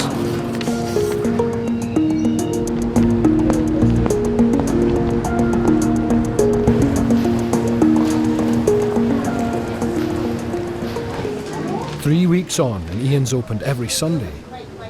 But now other traders haven't. So he's gone to see Neil to voice his concerns. Neil, if everywhere's not open in 2 weeks, I'm not opening. Well, you know, if we're staying open, then it's a case of it's 100% or not every at single all. person, yeah. And that's my view. If it's not 100%, I will not open. If they'd all stuck together, when I suggested at the time, and they all frigging didn't, they all caved in after, you know, oh, we're not going to open, and then they all bloody opened. Yeah. Apart from us. I'm saying I'm giving you a fortnight, then I'm going to take action as well. Then, okay, it's all right. Ian basically was one of the retailers who, as you may have heard, we kind of made an example of, if you will, back at the start of Sunday trading. He's opened on time, he's closed on time, but it's just not working for him. And now there's other people who aren't opening, who they're not getting away with it, but we need to very, very quickly now make a decision. The decisions that we make are made for the right reasons, and sometimes that can have a negative effect, and sometimes that can have a positive effect. But you know, you asked about pressure. To be honest with you, you know, I'm 43 years old now, and I don't think I've ever experienced pressure like I have in the last year, 18 months. You know, it's very difficult. It changes daily. You know, you're right on the edge, morning, noon, and night. You know, you can feel as though you're having a good day, then bang. People cannot afford to just keep paying out an extra percentage on the rent every single week, giving up a day of the week as well to come in and not make any money. That's just the usual shit, a different day.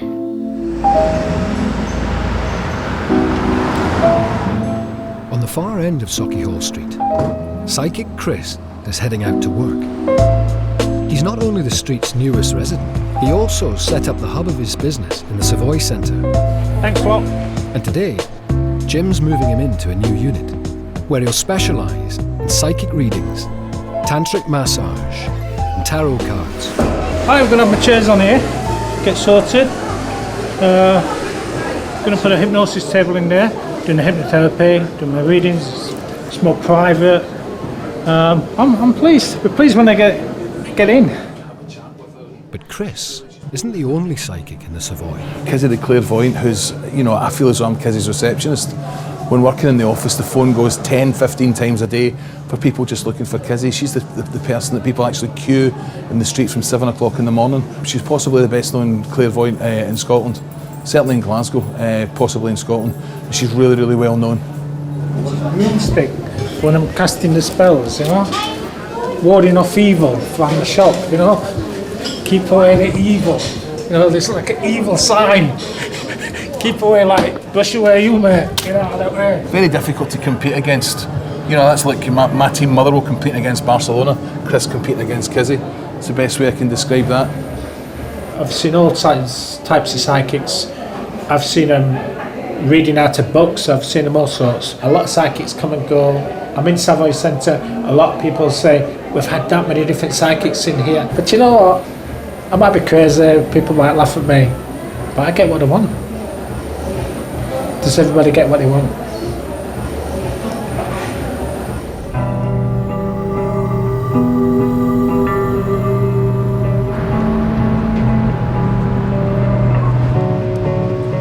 Come on, fucking through here, you idiot! Stop fucking hiding through the back. Come on, I need you. Red on, you's done.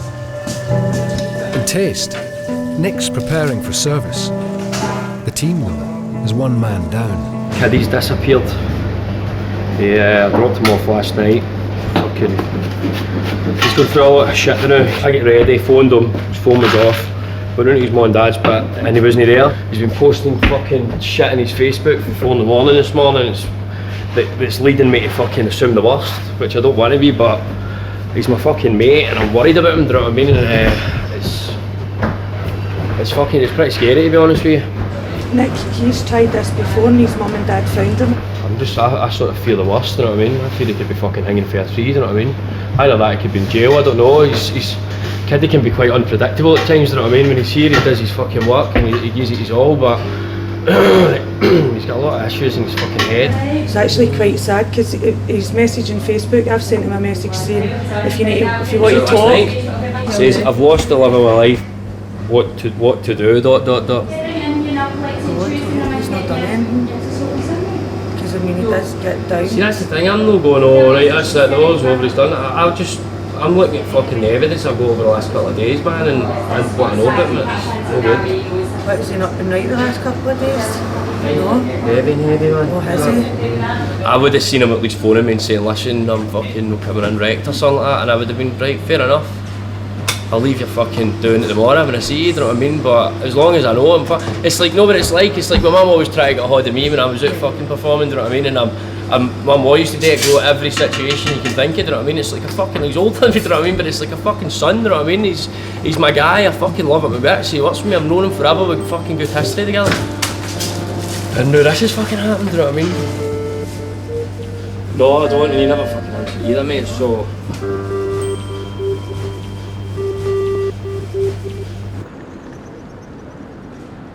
Back at the Savoy, with no customers so far, Chris has decided to go into the centre and drum up business. Hi, love. Are you interested in readings? 30? Yeah. Why don't you make a donation? A donation? For cancer research and do a quick 5-minute reading. Chris has got a lot to prove being Glasgow's newest psychic. So every prediction today will have to be spot on. Turn them over. You get headaches? Recently? Because I'm seeing here. Yeah. Now, you see auras? Do you see auras? Pardon? Do you see colours or auras? I have thought I have done. Aye, because somebody's telling me yes. But there's a bit of black here, which is causing a bit of headache in here. You also got a problem here at the base. Oh, yeah. Yeah, aye. And towards the disc as well. Yeah. Right? Yes? How did you know that? Well, there Okay, it was a lucky guess, huh? But that situation will address itself. You've been having mail go missing. Outside, Chris has 2 more customers waiting. Perfect. Thank you. Okay, thank you. Thank you very much. It was very good. He said things that I could relate to, and I believe him. I've not got them change. In now is the first of 2 sisters. You've actually recently, in your house, jumped because you felt somebody behind you. Last night. Yeah? Okay, there was a woman. You're not ready to talk to her and see her yet. And she said, why would she be angry with you? She loves you. So far, so good with sister number 1. But outside waits a tougher customer. Kimberly's a bit, she's not really been before, so she's kind of, I think she's a bit, doesn't know whether to believe it or not. There's a few people that are in the spirit world, and I'm hoping that they come through. Thanks very much. What's that neighbour? Some it was alright. It's not bad. Pick me 3 cards then. I do believe there's something out there, but I don't know if sometimes they do make things up. She didn't have a dog, did she? There's quite a lot of dogs that's been around. Was it a nippy little thing? It's a big thing, but I mean, but what's feel around your ankles? She's been to a few, so she knows what it's all about. So she'll know if he's good or not. Like, she'll just come out and probably just say, shite. She been behaving?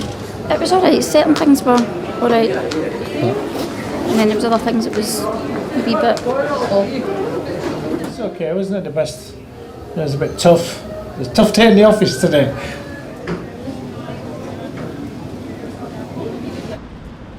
Fuck off, man! I just heard my phone going there, man, but it's no second. Cunt. With no word from Kiddie, Nick is starting to fear the worst. Hello? Yeah. Dave, you got any news for me? You know what's going on with this fucking moron, no? This is getting fucking scary, by the way, Devlin. I'm not joking, man. You've been fucking writing, I've lost the best thing in my life and all that. I know, mate, I know. I'm Okay, mate. Cheers, bye. You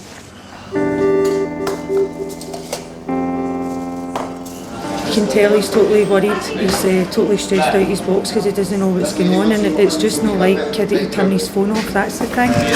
Small tortillas down here, somebody. Nick, he's been up to Highbull all day, really worried about him. Come on, can I see a wee bit of movement out of somebody? Fuck's sake. It's been his friend for he was 11 years old. It's not just somebody that he's just met or whatever, it's somebody that he's known for a long time. You got my tortillas for me now, you're just fucking leaving it, aye. Oh, look at fucking such schwartz giant dicks. Why is it not working? It's because it's too low, look. Oh, I swear to God, man, this isn't fucking good, man. I can't deal with this, man. It's getting a bit scary now, to be honest. The latest getting me fucking depressed I'm getting about it, man. I'm going to go out and say it. If nothing suffers by the time I've done this, I'm going to look until I find them, you know what I mean?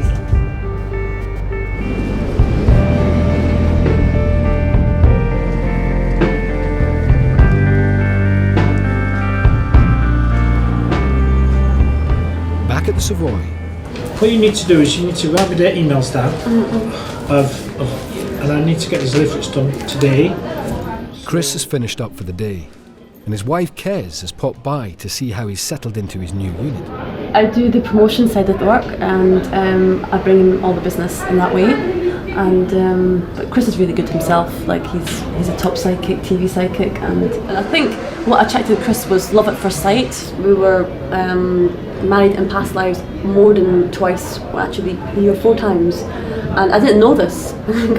Of course, Chris told me this. It's like, You did, I did not tell you this. how am I supposed to know this? You asked to know about your past lives and we did it and we sorted it. Yeah, but that Okay. doesn't really You mean blame me you all have the to time. marry somebody because you married them in past life. It just means you have that connection. And it also, there's soulmates and there's twin flames. And twin flames are much closer than soulmates. If you say if you find your soulmate that you get along really well and you're like the best of friends, but twin flames are even closer. And apparently we're twin flames, which I still find it hard to believe, but It's been a slow start for Chris, but he's hoping for an upturn in fortune. He's been booked for a private tarot readings at a house party tonight. I seen you. Yeah, over there. I don't know sales. A week after Mello's party, he's meeting up with friends to see if his weekly gig is still on, only to be just told that he's actually barred. I'm barred. Why? Yeah.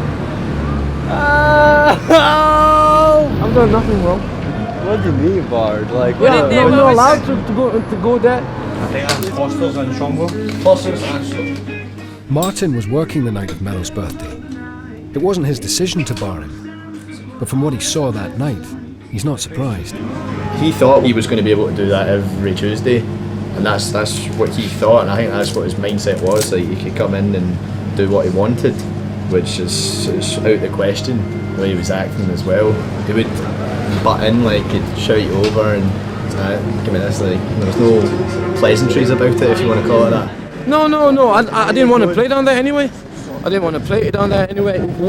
they do here is like I call it like we said, they take advantage of musicians. Do you know what I mean? Like they took advantage of me. Like even in my birthday, nobody gave me enough. Not even a pint they gave me. So I just don't understand these people. You know what I mean? It's jealousy and stuff. Mello's behaviour has cost him the chance of a regular gig. And back at home, things aren't any better. I just think he's being selfish, really. So He started to fall out with Chris and the other housemates. I think he's a talented musician, and I think he's a nice guy, and he's got a good heart in him. But I think he's a bit haywire at times with some things, and I think maybe the booze and stuff like that does affect him in that way. But sometimes he's fine, and sometimes he's just a bit incoherent. But I mean, to be fair, he's hammered quite a lot, and I get hammered quite a lot as well, and he does a lot more than everybody, but sometimes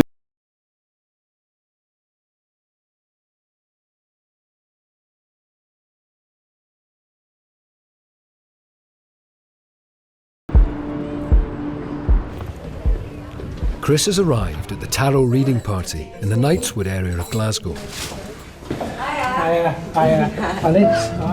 He's working in one of the bedrooms and expecting a good night. I said I'm going to sit on there and do my readings. You know, is this not a tough job I have? Guys, eat your heart out, and I get paid for this. Chris is in high spirits, but in first is Natalie, who's had some bad experiences with psychics.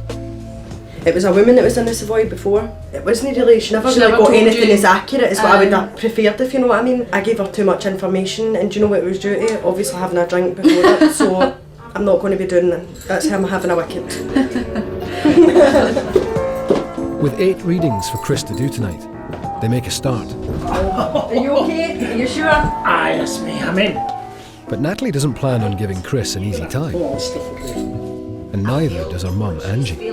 You're actually looking for a lot of detail, but you don't want to give a lot away, but you're actually looking for, you're looking for him to know something about you. And see if you don't get that for the word go, you feel as if you're getting crapped on, really. I'm feeling, were you looked after by somebody when you were younger? Do you know where I'm going here? I feel problems here around my throat, and did they bring a lot of stuff up? Is it a she or a he? Okay. And with a female? With a female. Okay. He told me about the person I wanted to hear about. She choked in her sick when she was 21 and died. He says I've got a lot of like choking, or it wasn't choking, it was like I've got a lot of stuff here, and that was the only thing, and she was the most person that I wanted to come through out of anybody, but it wasn't enough, if you know what I mean. Just as Chris receives a lukewarm review, Natalie's friend Aileen is next out. You pure stupid greeting. Silly? See, if he was that bang on with me, I'd have been greeting. It's basically, he didn't even put the cards out. He didn't even put cards out. He just read it, and that was it. No cards. No cards put it. My dad was there all the time, and then Joanne, he's just spot on. He's good, really, really good. But it's If I come to a place and I get one person that's extremely happy, then I feel I've done my job, because she wanted that reading, and that was, I think that was an exceptional reading. I excelled myself down, and she's well happy. That just made my life. That was my wee brother's girlfriend that died, and a couple of times I've been in her 40s, been turned down or turned to the side, and they said that's her saying that she's there. Chris has pulled it out of the bag, but in now is his biggest challenge, Mum Angie.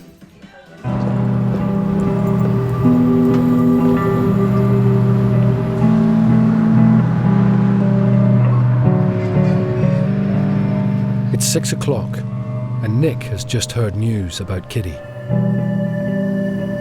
Kiddie's surfaced. His girlfriend phoned me a few hours ago and said that he'd phoned her, was ratting a lot of shite, he was really drunk, and then he hung up on her. He phoned me. I was nice, I was like, mate, how you doing? You alright, mate? You okay? Aye, how you doing? Fucking patronised myself, but then he started talking, fuck it, every cunt, fuck you all. Fuck it! I killed him.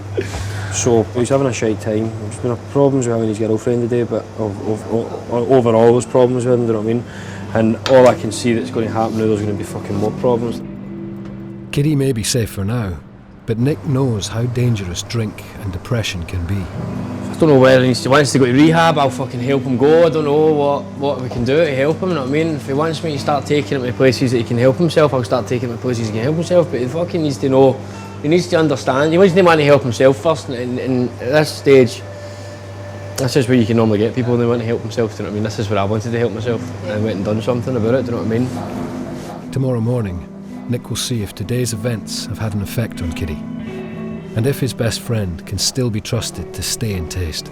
He can fucking clean it up in the morning. That's his first job. Right, can we get this chocolate to fuck, mate? Come on, let's go. Look at you, you're a fucking sinner. Back at the house party. She wants to hug you so badly, Chris is on his last reading of the night. I feel that you were brought here to let you know that she's okay, because she knows you constantly think of her. And has managed to reduce another client to tears. Tell me I'm wrong? No, you're right, you are. But not everyone has been happy with Chris's readings. I want my fucking money back, because I think he's a liar. And I think he's out here to con whatever he can. He's an old man and he's conning us. I don't think he's conning people because your pal got a good reading. Aye, but did you? All the lassies I've spoke to, he's constantly clock watching because he's on £30 every half an hour. See, if I was on £30 every half an hour, I'd be clock watching. Hello? Chris is packed up, but has no idea that he's about to face his toughest critic. Some location though. I think you done shite, to be honest. Okay. And I'm not here to put you down or anything, and I'm just telling you straight. I think you have not got a clue, and I think you totally come in here tonight and you actually robbed us bare assed, because everybody that came back the night for your readings were not happy. Yep. So I don't think you're real. I think you're a charlatan and you're making 30 quid off a head out of us tonight, and I think you ought to be ashamed of yourself. Because I don't think you can read nobody. I think you're doing this to get a living, and I'm telling you right now, you have studied nothing. And I'm telling you, my psychic ability on you is that you're full of shit. Thank you for that. Thank you. Thank you. You know what I mean? You're walking away with your money tonight, and we are. The economy's shite, and you're walking away with all your money. Okay. And you're Sorry feeling for happy that. with that. Sorry for You, that. how do you sleep at night? Sorry for that. Oh, I feel like that. How do you sleep at night? When you're walking away with people's money at £30 a fucking head. That's what I want to know. Because you're full of shit. Yes, exactly.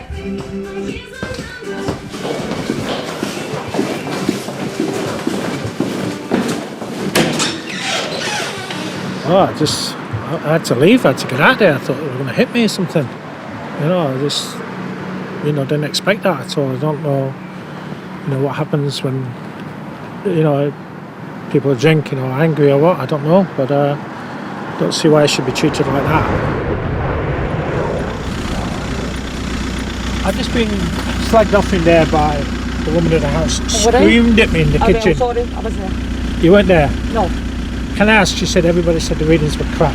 No, mine was spot on. Pardon? Spot on, mine was You spot don't have a on. problem with my reading? Nope, I've just told the driver you were spot on. I'm merry over him when we But you're going to party because I'm going down to town. Well, this is all got to party and the tune's more further. Well, I can jump in with you then if you want. I told you that yourself. I'm going to catch a taxi, jump over there. You need to go that way because I've got... I'll come round. Right, thanks. Alright. Okay, talk to you soon. Great, jump in. See you later, man. Chris has had a tough introduction to Scotland, and it's perhaps not the fresh start he was looking for.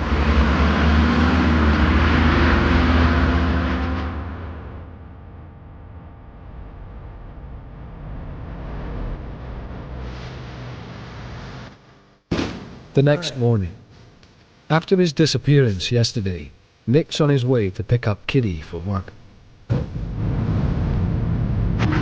I texted him at 6 and he said he was up sitting drinking coffee, so I've let him sit for fucking an hour and 20 minutes thinking about what he's done. All these fucking hangovers kicking his back door in. And we'll just see what he's got to say for himself this morning. Morning. Morning. How are you? Alright mate, how are you? Not good, no. You're alright, you're fucking here now. Time to go to work, let's do it.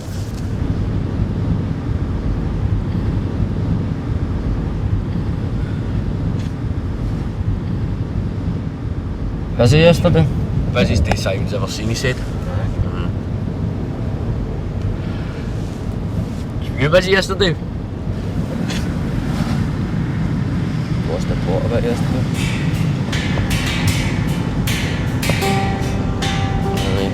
scary, mate. Scary shit.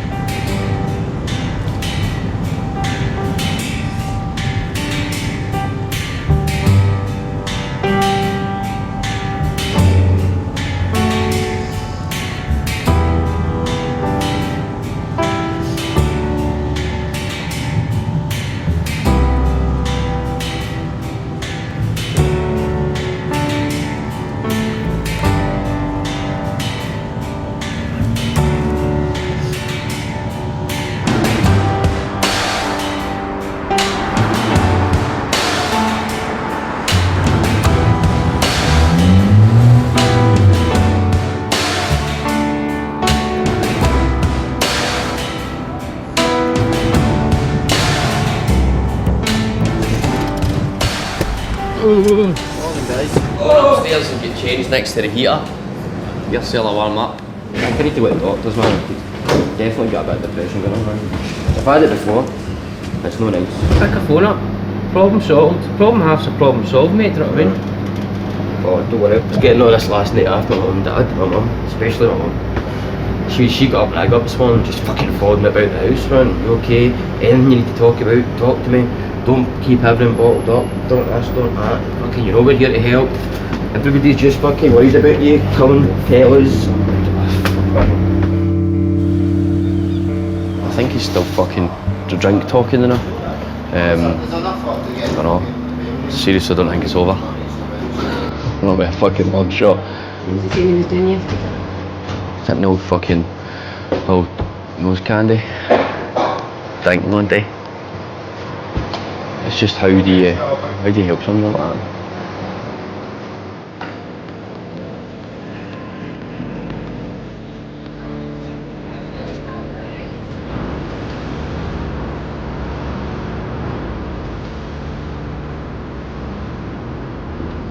In the Savoy, after getting his confidence knocked at the house party, the last few days for Chris haven't been good.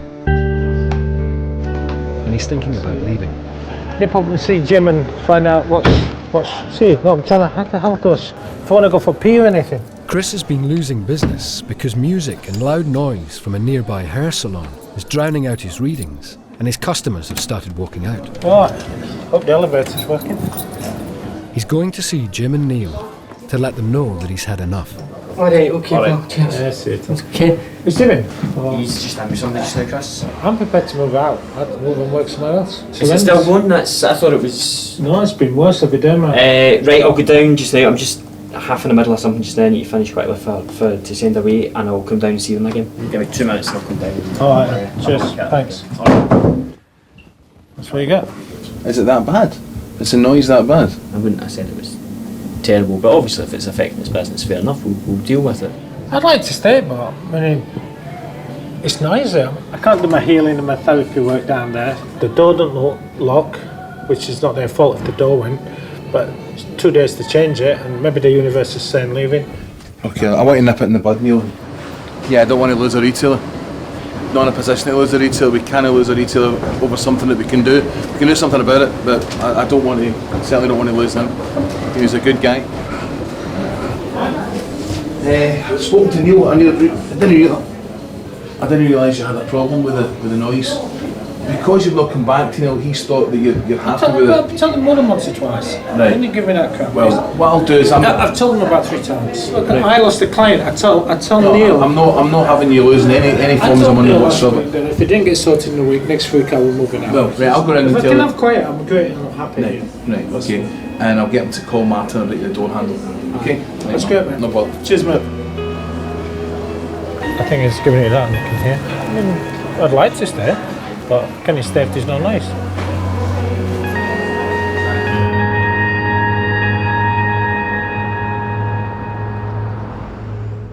In the East End of Glasgow, Mello's housemates have left for the day after more arguing. You know why things happen like this, right? Why this has happened like this? There we go. If you think you got all the right to be upset at me, there we go. My life is because I've been mistreated. That's why I'm going through things. It's not my fault. Maybe my fault is the trust in these people. you think you drink more than a lot of people?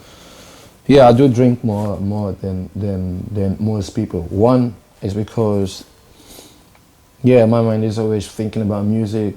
I'm always out there playing. My body's always on demand, so it requires drinking and food, both. Let's not blame alcohol or drugs, because this doesn't think, does it? This doesn't think. You're the one that thinks. So if you are the one that thinks, why don't you do things in the right way? You know what I mean?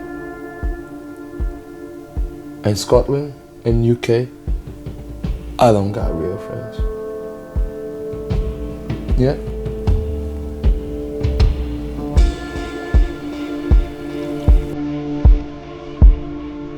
Yeah.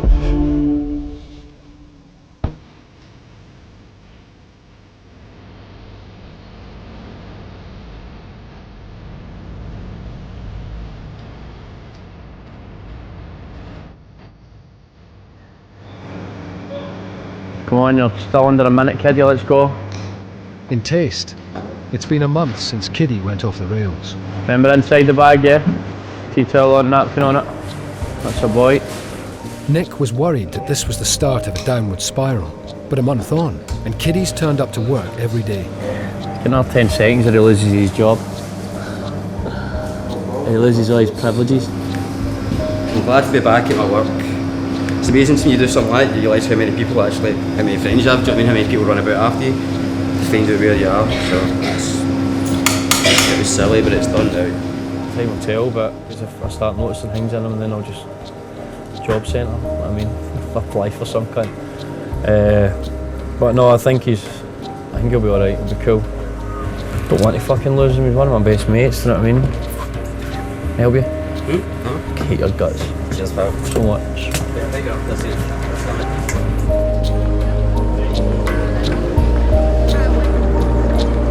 At the Savoy, it's been a month since Chris was threatening to leave. Do you want me to do, Charlene, a general reading, or do you want me to like target on specific things like career, health, relationship, anything specific?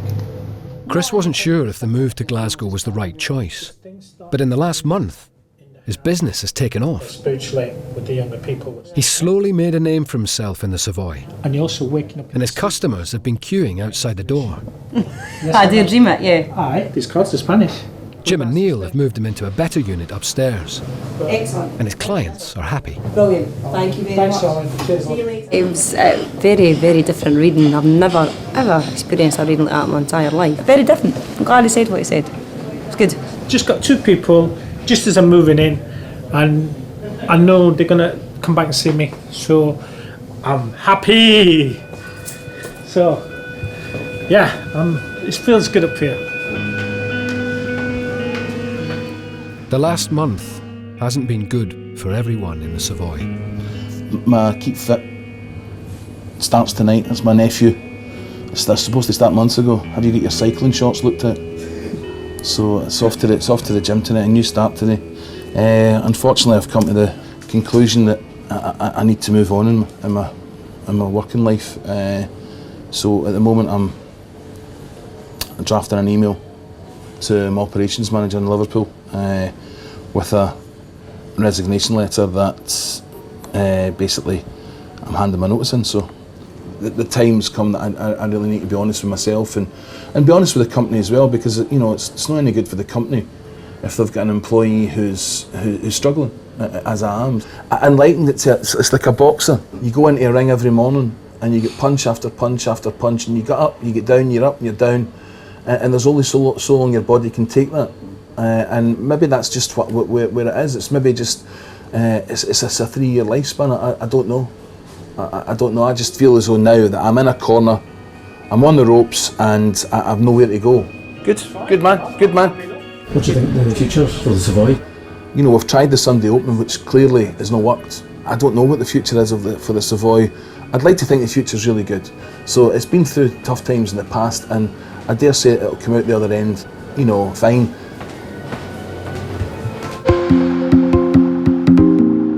Since filming, Chris has left the Savoy and is planning to move his business abroad to Belize. So this is us. Got going to fly away to the sun. Chris, not on TV. You see? He split up from his wife and twin flame Kez. So this time, they'll be moving on alone. And Jim left the Savoy to go into business for himself once more. Next time on the street... Can we get some fucking help? Come on! Nick has a plan to turn taste around. Hope I'm right. Hope this is the fucking thing that I'm right about. You know what I mean? By risking thousands of pounds on a new idea. Order too much pig then, there you go, order too much pig. What the fuck do you want me to do? Sauchiehall Street's own secretive artist, called Bullet Beard, tries to avoid the attention of the police, but his identity is finally revealed. If we're ever going to threaten you, I'll batter you. Mello has a run-in with another busker. You got a big mouth, it's your problem, you got a big mouth. And it looks like he might be moving on again, but this time to prison. And the pastors are out as Sauchiehall Street kicks off. Camera control, we need an ambulance. The boy's been knocked out, over.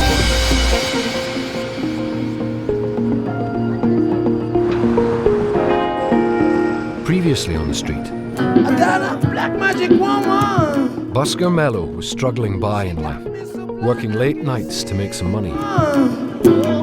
But life started to get on top of him after run-ins with the public.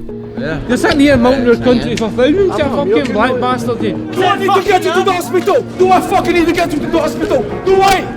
After being made homeless, he was taken in by old friend Craig. He knows that I'd rather be by myself. He knows that I'm hardly delighted he's here. But it soon fell apart. He don't want to talk. Well, why should he? And Craig chucked him out. If he ever touch me again, this is it, I'm going to batter him. After staying in a cheap hotel, he was offered a free place to stay, and things were on the up. Expect the worst, and good things maybe happen. But once again, his relationships deteriorated, and he saw no other option but to move on. In Scotland, in UK, I don't got real friends.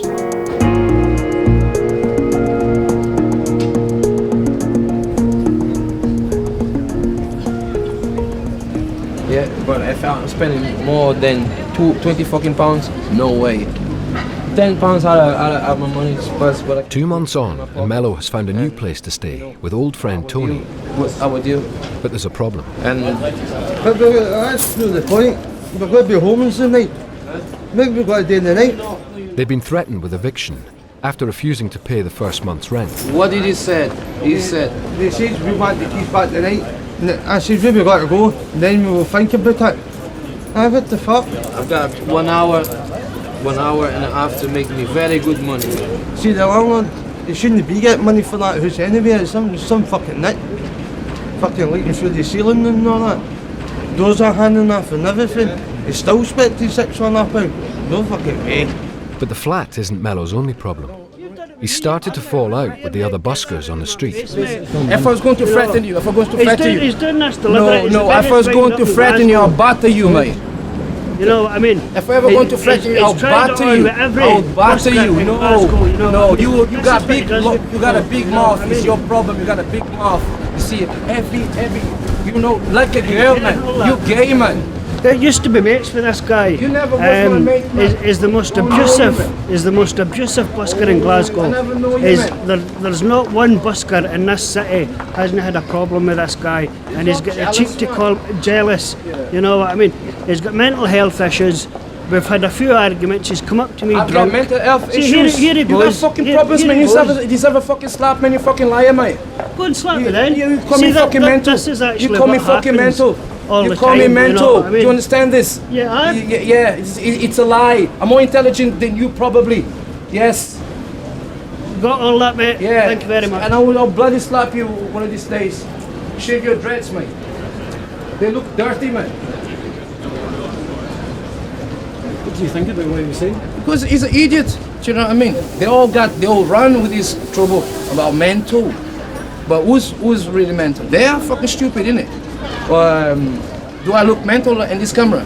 The whole movies, do I look mental? I hate people when start telling lies and trying to be manipulative. There's a problem here again. Sorry about that. Yeah. Problem is, he wants the keys back. That's just my brother's phone. Abdul wants the keys back today, and you need to phone him right now about the other house. He wants the keys back, and he's going off his $3. You phone later, mate. You phone later.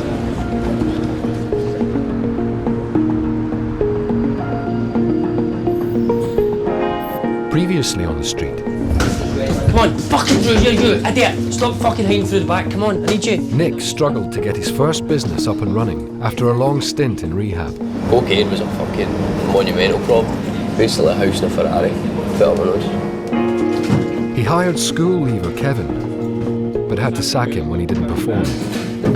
Is there any difference with him not being here to him being here? But things really started going wrong when his right-hand man Kiddie disappeared. I feel the worst, you know what I mean? I feel he could be fucking hanging for trees, you know what I mean? Either that, he could be in jail, I don't know. Kiddie was struggling with depression, and Nick feared the worst.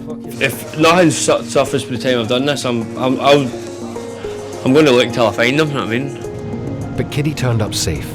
Seriously, I don't think it's over. Not by a fucking long shot.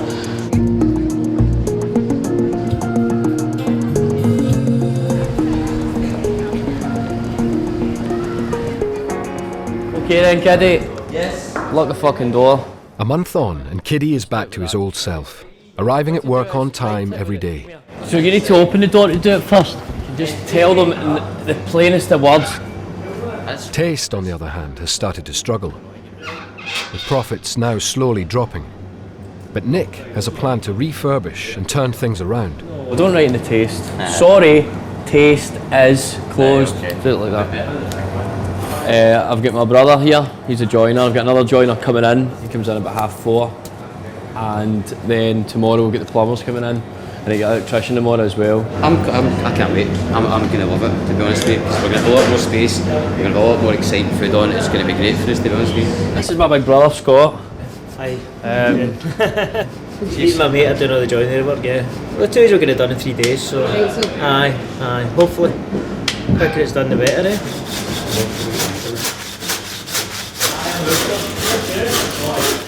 You got a brush? I do. I think I'm just a wee bit deep down a bit nervous about whether this is going to work or not. That's why I'm so much energy towards this, because I don't want to fail. I want to fucking make money. I want this to succeed. This needs to work. My mum and dad haven't got the patience to throw another however many grand that is. I'm finding my job right now. If this doesn't work, I'm back to brew. I'm back signing on like a fucking muppet, which I don't want to be doing. I need to. This has got to work. We've got to do everything we can to make this work. Hope I'm right. Hope that this is the fucking thing that I'm right about. You know what I mean? I fucking go through my life and I feel I'm that much an intelligent enough guy, and I try things and they just don't fucking work. You know what I mean? Nothing ever materialises the way I thought it would. To relaunch the new look taste, Nick has an ace up his sleeve. He plans to roast a whole pig every day and serve pulled pork rolls. I'm not worried, I'm just a wee bit nervous now. Never cooked a pig, just put in a fucking machine and turn it on, you know what I mean? I'll see that now. I don't know, mate. Maybe it's in the machine yet? I've never used it, man. Tomorrow, Nick will get his first look at the pig, and it's going to be a big surprise.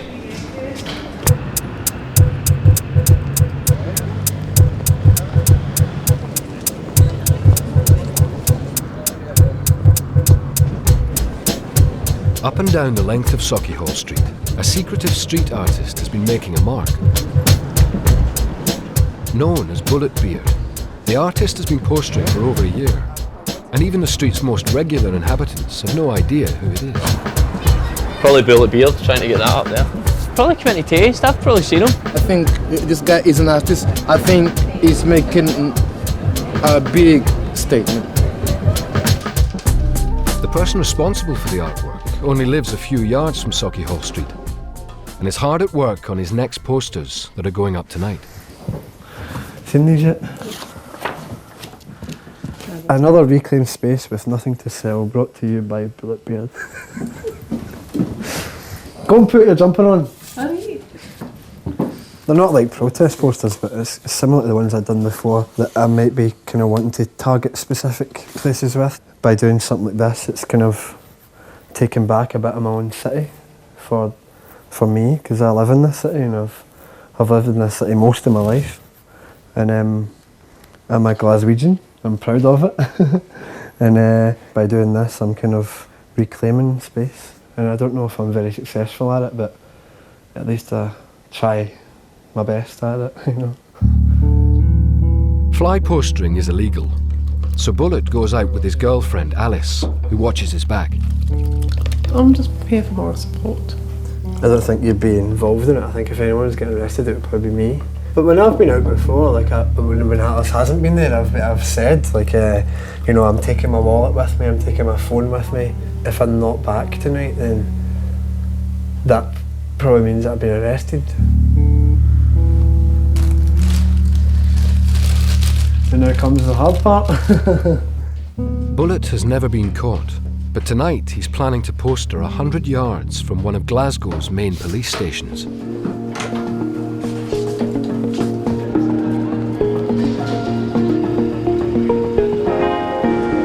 Previously, is he okay? Yeah. The street pastors were out looking after the inebriated and vulnerable. The gospel really, for us, is all about caring for people, loving them, supporting them. It's just our message.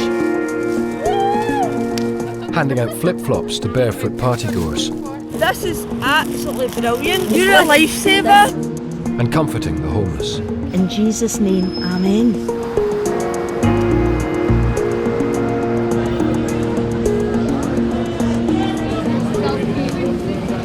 You were sleeping there, and we don't want you falling asleep. The pastors are out again, helping people get home safely. You're going to fall down. See, you're going to fall down. Contact Janice or Mary and say you've got one of the old jackets. Another team is just heading out, led by PhD student Brodie. As street pastors, we're seeking to be non-judgmental. We're not out there to particularly critique what folk are doing. We're just out there to help and try and make sure that at the end of the night everybody's safe. So it's not about going out and passing some kind of judgment. They don't need any of us to lecture them. Can you try and wake her up? The pastors are trained first aiders, able to deal with a range of problems and injuries. I have the reputation in our team of being the one who always has to deal with blood. So out of all the teams, I'm the one that always seems to end up with it. So for me it's quite common, for the other teams it's not so common. Brodie has his first situation to deal with. Somebody down here, I don't know whether they say if they need any first aid. They just fall over, or somebody hit them? No, it's been assaulted. You can just put this over the cut, right, and then tie it. Sometimes it takes quite a while for the ambulance to get here. So if we can stop some bleeding or keep it clean or something, you know, before they come, that's, I would assume, helpful. No, don't fall asleep. Okay, stay awake. Stay awake for me, okay? Wake up on. Bullet and Alice are on their way to put up the first poster. It's not totally like rammed, like mad on the street, but it's enough to keep the police busy, you know. If I was out here on my own, then they'd have nothing else to look at but me. Bullet has chosen a new fence around a building site. It's on the same street as Glasgow city centre's main police station.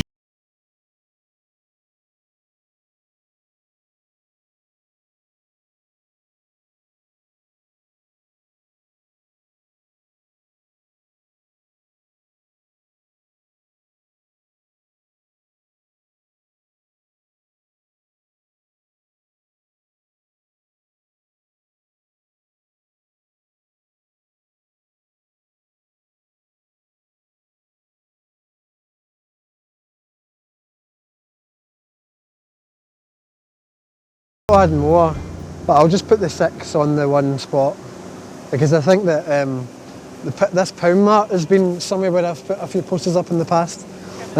You know, tells you a lot about a city if even a pound mark can't be financially viable. For the last year, Bullet's posters have mainly been his paintings. But recently he's started printing slogans and phrases that could highlight issues on the street. It has a desired effect because of the location of it. I don't quite know about CCTV, so maybe we should walk that way.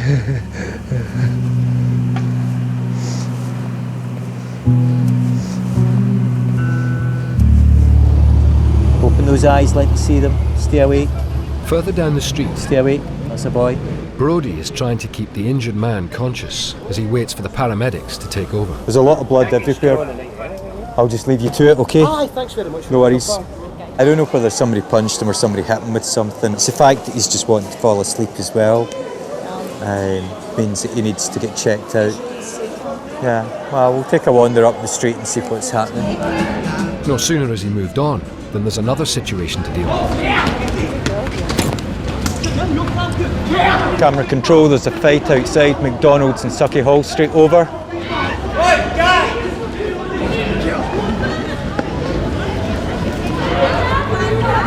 Camera control, that fight's gone down Renfrew Lane, police needed, over. Right, the police are coming, so I would get out of here if I was you. One of the men originally fighting has stayed back to avoid trouble. But he's about to get a shock. He bullied that fucking guy! Yeah, no, he's helping him. He's just been hit.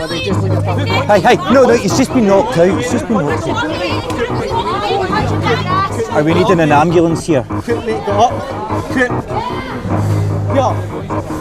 done that? Camera control, we need an ambulance at Renfrew Lane. A boy's been knocked out, over. Before the ambulance or police have chance to arrive, the man's friends drag him to his feet. I wouldn't go up that way.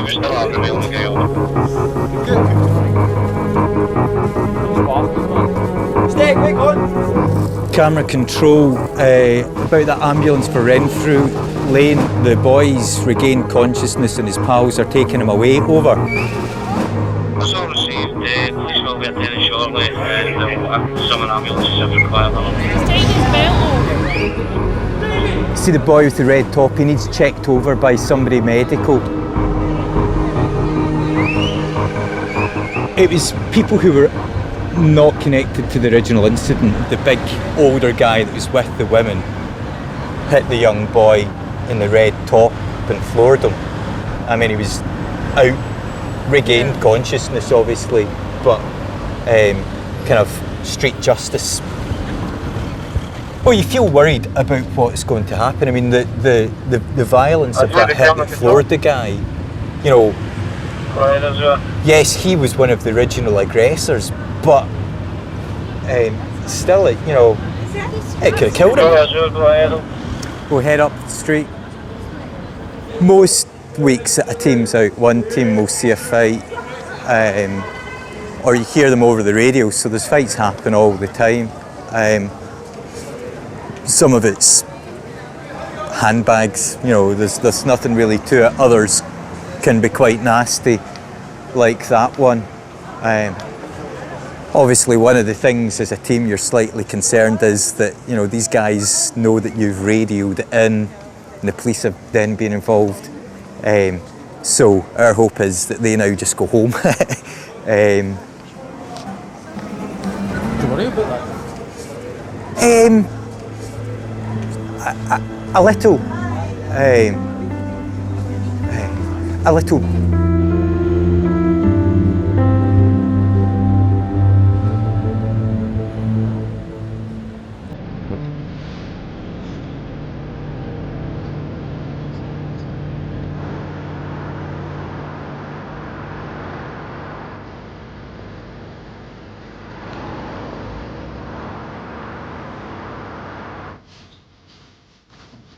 After a late night, Bulletbeard's getting ready to go out. He took his name from a character he created as a child, and now it's the signature that defines his art. He's working on new pieces that he plans to put up tonight. Well, it's called The Tournament. It's basically subverting something. It could be like a poster, or it could be like a sign in a shop, or it could be anything really, just using whatever means to change it, either have a humorous slant on it or something political. Also I do it just because some people quite like it, you know. He's on his way to take pictures of his work from last night.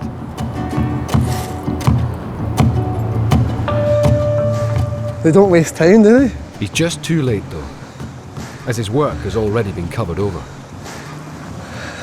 There's some buckets here. And it's the guys prepping. That's good. You work basically for the council then? With the council. With the council, right, okay. And you guys basically maintain the... Aye, but it's to eradicate like fly posting and graffiti. Sure, yeah. Mainly graffiti. And just to try and keep the city a wee bit cleaner. Sure. No, this might sound funny, but see in terms of recruitment... Are you looking for a job? Aye. Are you looking for a job? Aye, in all honesty. The technique that you use, I'm quite good at doing that, I think.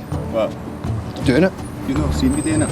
Well, I know what it takes. You seen That's me what you use. You seen me paint, you never... Hey! What? Hey. No, I wasn't going to like fucking show you. It's quite thin. No, I'm not going to do that, you know. I think when I'm away, you're going to kid on your fly poster. Nice meeting you anyway, mate. Right, thanks. Kid on my fly poster.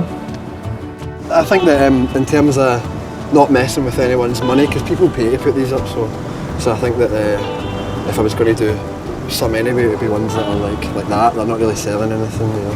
I just hope I didn't like cause that guy too much annoyance when he came to work in the morning. And in terms of like recruitment, I probably would apply for a job doing that, to be perfectly honest with you. Really? Well, I don't know, it's a job, innit? I could work it for the inside. Bullett's work never stays up for long, but he'll be back out again tonight.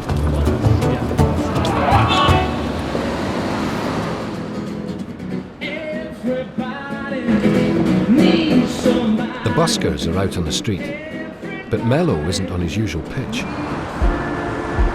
He was arrested yesterday afternoon and spent the night in Maryhill Police Station. He's due to appear this morning in Glasgow Sheriff Court, accused of assault and robbery. If convicted, he could spend the next year in prison. For now, he's been released on bail. Bring down! Does anybody got a cigarette? Can I have one rollie, please? I was walking with Tony, been about drinking. As we doing that, the policewoman came in and say, "Oh, you do fit a description of some guy, or some guy who would wearing your clothes and everything." I was like, "You mad or something? Oh, you stole someone in Crescent, cause we did pass that, you know." It was like this robbery, you know, yeah, assault and robbery. I say, what the hell is this? Tony was saying, Mello was with me the whole time. Mello has done nothing, man. What's wrong with you people, you know?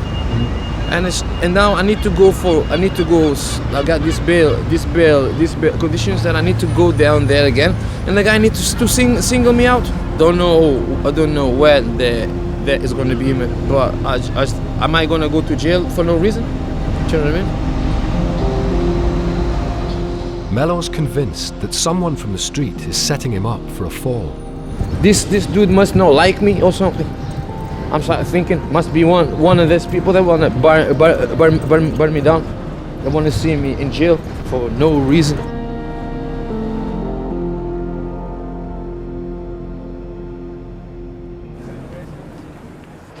In Taste, it's the day before the grand reopening, when Nick will find out if his plan to sell hundreds of pulled pork rolls will work.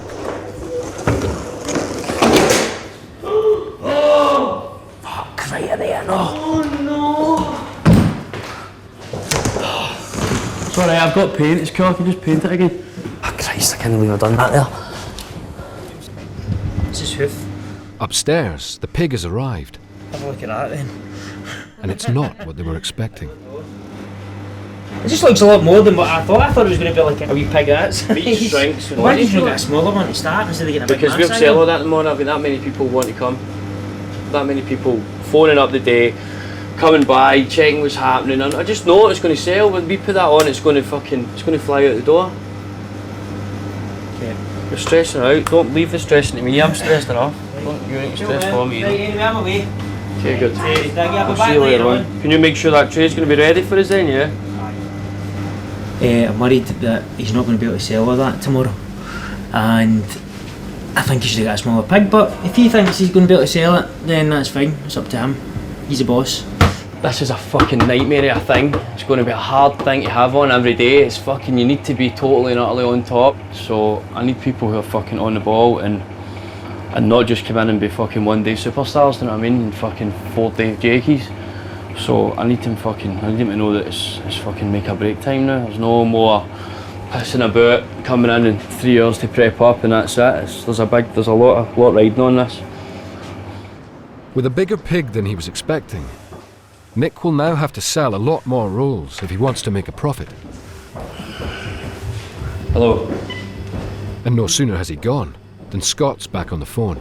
What do you want me to do? What will you have me do then, chef? What do you want me to do? Order too much pig then, there you go. Order too much pig. What the fuck do you want me to do? So what we're going to do, we're going to fucking serve the arse one day and the head the next day? Oh, fuck off, you.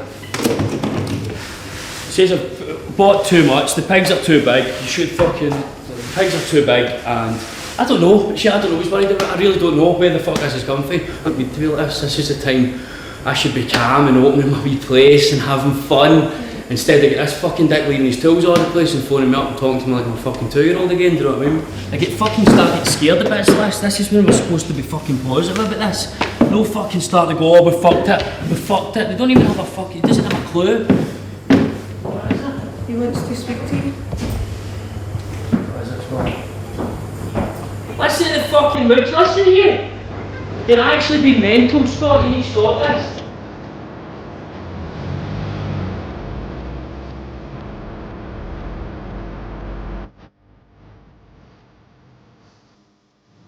Bullet is getting ready for another set of posters to go up on Sauchiehall Street. When I stand in front of the projector I can see it for what it really is and it's just pretty crap.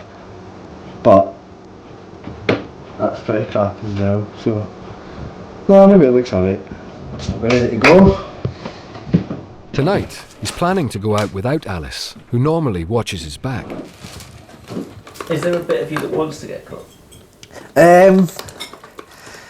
Maybe like when I first started doing it, there might be like some kudos in getting caught and being able to brag about being caught. But anyone that's involved in street art will tell you that it gets to a point where if you've done so much, if you've done a certain amount of work, being caught is just not an option. People in the police force and stuff like that might, be recording what you do. So you might have a back catalogue of work that they're looking to prosecute you for. So now I've done it too many times that the punishment's just too high, so I would never tell them the truth or let them catch me. Light is not And the on, darkness. everybody. Right, I'll see you soon. Right. Let's do it! Here we go. Oh dear. I've got a bad feeling about this.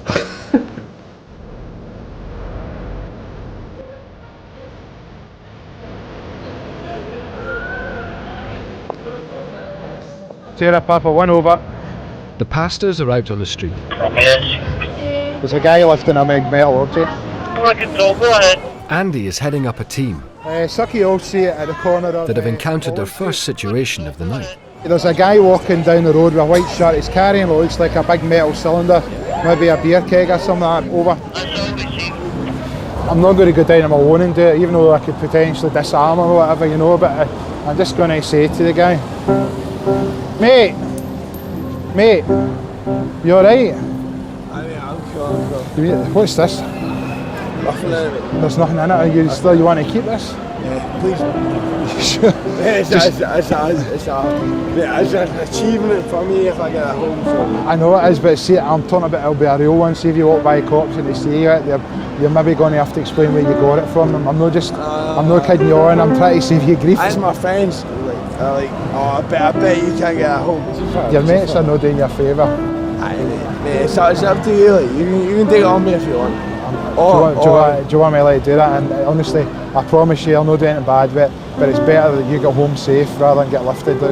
You got up the road safe, mate, and I'll hand it in for you, alright? Okay, cheers, mate. Cheers. I don't know which pub he got it from, so I'm going to maybe see if I can speak to some of the guys in the door and say, can you hold on to this and maybe plank it? I don't know what we're going to do. I'll maybe take it to Scrappy and get 50 quid for it, who knows? I doubt it.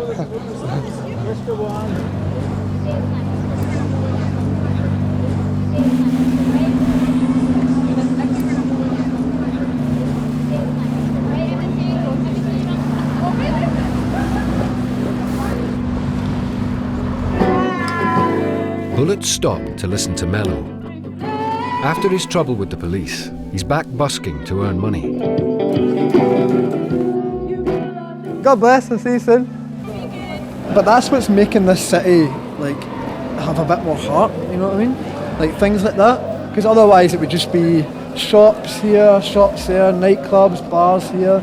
And that's all good, but it doesn't give anything to the city, you know, that's enriching the city. Music and art, you know. But he doesn't get far. The police now seem to have their eye on him.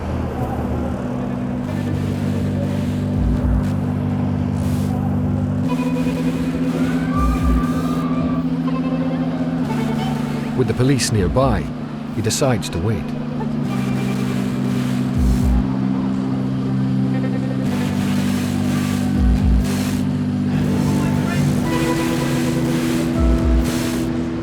Is that all that happened quite recently? Andy's been with a homeless man for half an hour. I said, does everyone talk to you and all the rest of it? And he says, aye, all the street passes are really good. And I asked him then about how the other people treat him, and he says he gets into a lot of trouble because people are spitting on him and treating him really badly just because he's homeless. And you don't have a magic wand to wave and just say, right, like, all your problems are going to get resolved here. But you can ask him for help, you know. So.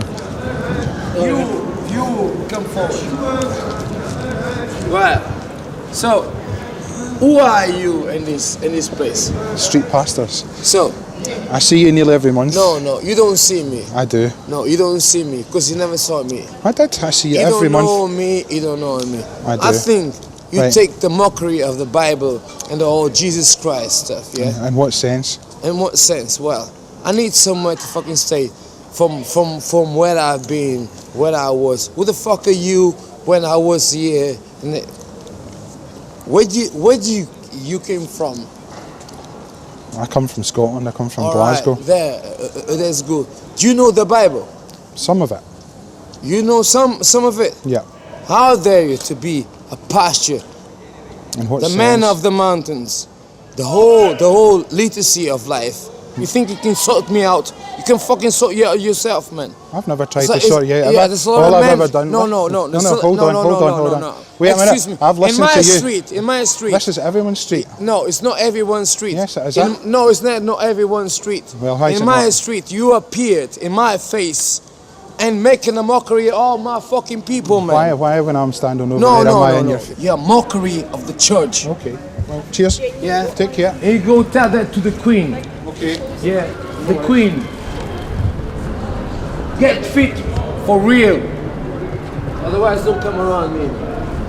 Actually, when we spoke to him, he was okay, quite incoherent, but over the time he steadily become more and more aggressive. So that's how I generally don't bother him, because I think he's probably trying to make some money, so let him make some money. But he's very, very strong kind of sense of alcohol in his breath and stuff like that, and he's not necessarily wanting to reason with you. He's just, it's a diatribe, you know, sort of thing. And don't come around me no more. With the charges hanging over Mello's head, any further arrest could put him straight back behind bars.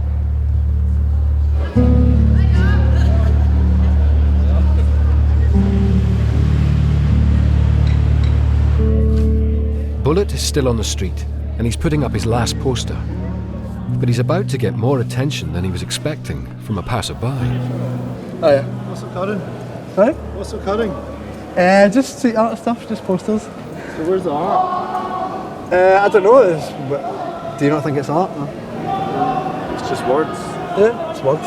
So where's the art? I don't know. You can find it or you cannot, and you clearly don't, so it's okay. I don't understand your statement. Exactly. People there isn't a statement.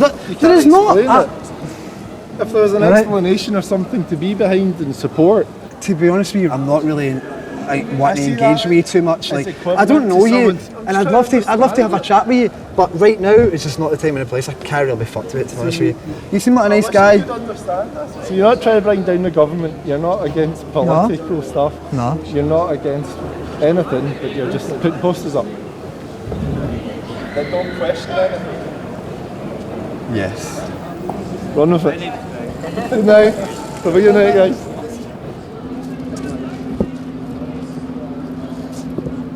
I feel kind of shit because I should have rhetoric. I should have like a dialogue with people on the street, but the time and place just wasn't right, and I kind of feel like an idiot, to be perfectly honest with you. It's kind of like the high you get from actually doing the posters and stuff can be broken very, very quickly in the space of like a few words. Why, what does this mean, or why are you doing this? I feel as if I've had my fucking arse kicked, to be honest with you. You know what I mean? I feel kind of dumb, but it's just stupid what I do anyway. I'm just gonna go and have a few beers. Anyway, happy days.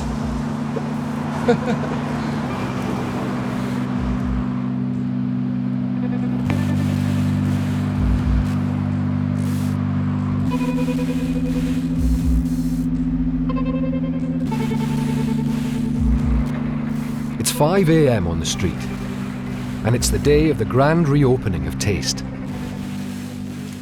Kiddie's in early to get the place set up. Right, cool. While Nick is preparing to roast a 60-kilo pig for the first time. It's quite obvious really how it's done. It's just set the trip plug in that, take these things away, turn the thing on, shut the door, and then just keep an eye on it as it goes. But it's easier said than done. That turned on, aye? That's open now. Oh, is it? I don't think this fucking gas bottle's open. Why the fuck is this not turning on? It should be simple. Have you got the instructions? No, they didn't fucking give us any instructions, you cunts. Oh. Right, see here, Nick? Uh-huh. Is this a wee bit here? Ah, you're fucking dancer. You hold that down. I know you do. Yay! Thank fuck for that. I was going to phone the guy that sold me. Hey, you fucking mug, you saw me coming, didn't you? Fucking didn't you sort it? After a slow start, time is running out to have the pig cooked for the lunchtime service. Right. Bye, you'll be all nice and cooked. Just a case of fucking sitting waiting in it. It was all last night, it was just fucking apprehension, not knowing what's fucking ahead is. We took a dive and we were just fucking still in process of falling, you know what I mean? I just really fucking hope it sells today. I don't fucking... all this hassle, I'll just look like a total twat if this doesn't work, do you know what I mean? I don't want that.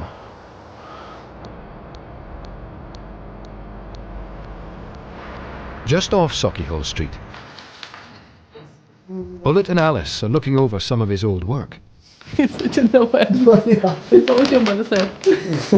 I don't know quite what it means, but in this context it's just me being a bit of a wido, really. And talking about last night's bad review. What do you think his reasons for doing it? Because he's bitter and didn't get into our school. That's the crux of the entire situation. From what I've done and the amount of art school training I've had, and the way I think about things, if you're doing something, you should be doing it to improve the space and make it better, and you don't need to always make a statement with it. I've been called a lot of names by people such as like a fucking art school twat, a pretentious art school wanker, like a shite Banksy. I get that quite a lot. There's more this perception that I must be an art student if I'm a street artist. Like a lot of people were saying that. I guess a lot of people think that the character Bulletbeard is an art school graduate. But I like the way, you know, there's plenty of people that go to art school and they'll do drawings and they'll sit them in the room, but you just go out and you put them on the streets for people to see and they're there. And whether people like it or not, you've done it. Have they done it? No. For the time being, Bullet's taken a decision to hang up his brushes. Fingers crossed. Nick's back to pick up the pig, with only an hour left until service. Oh, look at that. That's it, ready, aye. Perfect, exactly what I wanted. His mum and brother Scott have stopped by to see the finished product. I'm just glad it's cooking. Looks really good, aye. Aye, done a good job at it. What's that? High five. Let's go. Right, okay, high five. What's happening with pizza oven? Have we got it working, like? Back in taste. Aye. Kiddie and Maureen are getting ready. Hopefully it goes smoothly today. I'm not saying it won't, but you never know. Give a lot of swearing and tears later on. Somebody in the pub. You gonna get it? Can we get some fucking help? Come on! Fucking hell! I know you are, but we're fucking struggling here. Right, 1, 2, 3. Look at the crackling, that's amazing. That looks fucking amazing, man. We have got about 40 minutes to go now. Final countdown. The only problem is... Still a wee bit undercooked there. Oh, it shows Kiddie quickly. Fucking hell, man. We've not cooked it long enough. I've not actually been... never cooked one before. I don't know how long you're meant to give it. It's told 4.5 hours.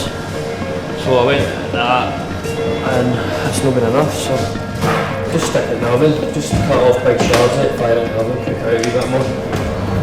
These cunts are a show of fucking messy bastards, just leave everything in the arse, man. That's what I'm sure. Right. With the clock ticking and the meat far from cooked, Nick has his work cut out. Spank them. Spank them means fucking spank them right up. And the pig head in the window is provoking some comment.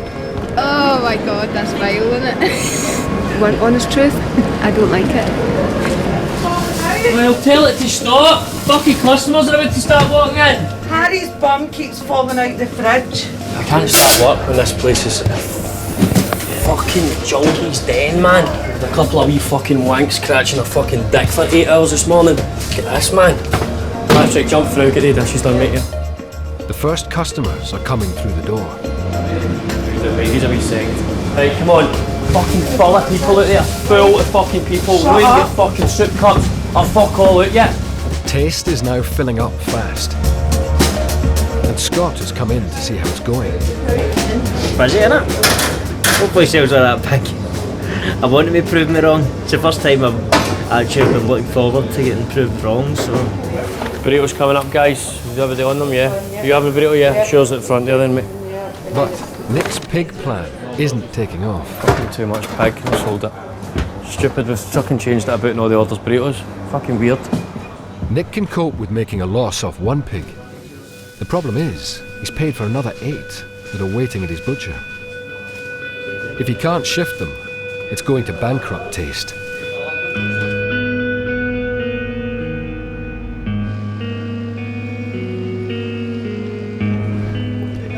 Mello and Tony are back on the street. Later this afternoon, they have an appointment with a lawyer to discuss the charges facing Mello. It's crazy, you know.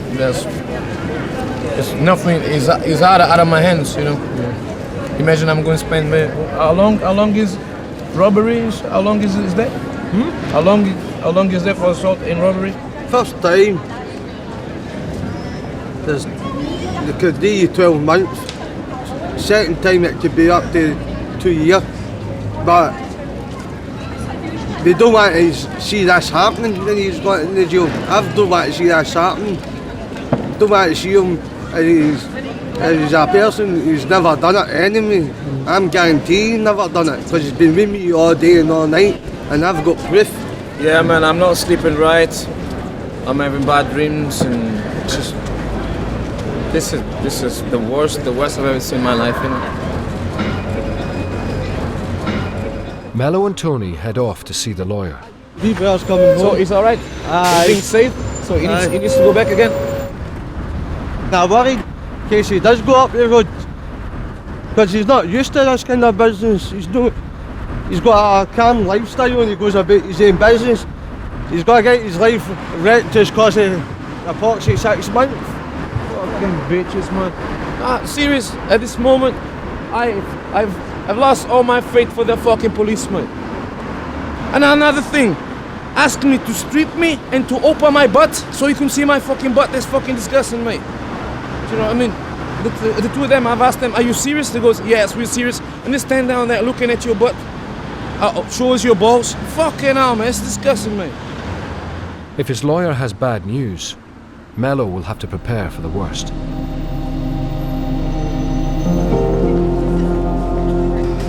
In taste, service is over, and the pig did not sell well.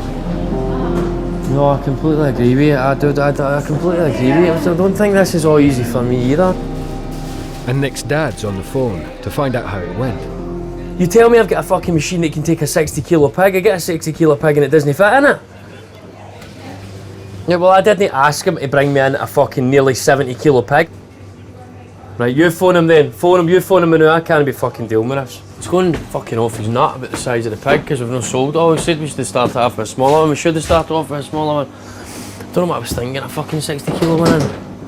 It's too big, It's like, as much as you fucking like to say, we're ready, we've got it done and all that, I got a fucking bunch of fucking bullshit and wee fucks working for us at times, man. Where's it, you wee cunt? What is it? Nick's reaching boiling point. Can I have you both through here as well, please? 2 E's. And his frustration is starting to come out on the team. I can't deal with this shit. I'm running about like a complete twat, fucking frozen, stacked up fucking burritos. I sold 50 burritos and they're fucking all frozen. I'm ripping them apart, looking like a complete fucking twat, man. Just fucking let's get it dealt with, get the place cleaned. I don't know, I can't do any more than I do in here. So I'm sorry if I'm not doing good enough, I'll just fucking leave. Because I don't think I can do any more. If I'm not good enough, then fuck it, I'll go find somebody else to work. That's what colour me.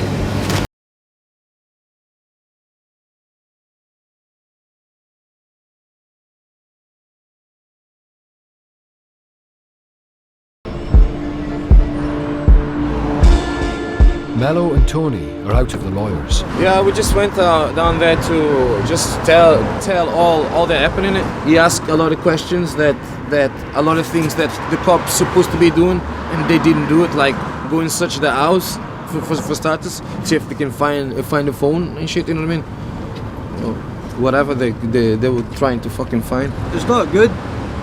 We're going about our own business, doing a bit of shopping, mind our own business, and the police are coming up and saying he's robbing people. But to me, that's no good.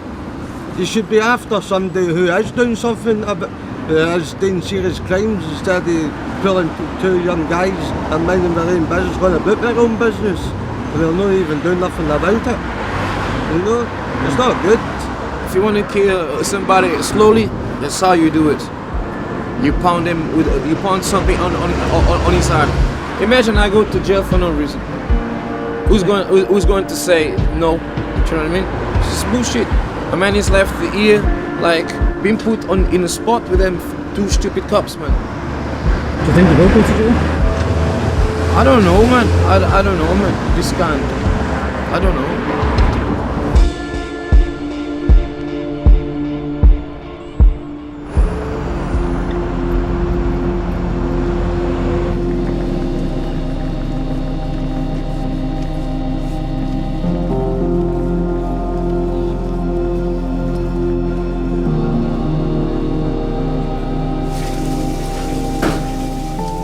In taste, it's been 2 days since the pig plan fell flat.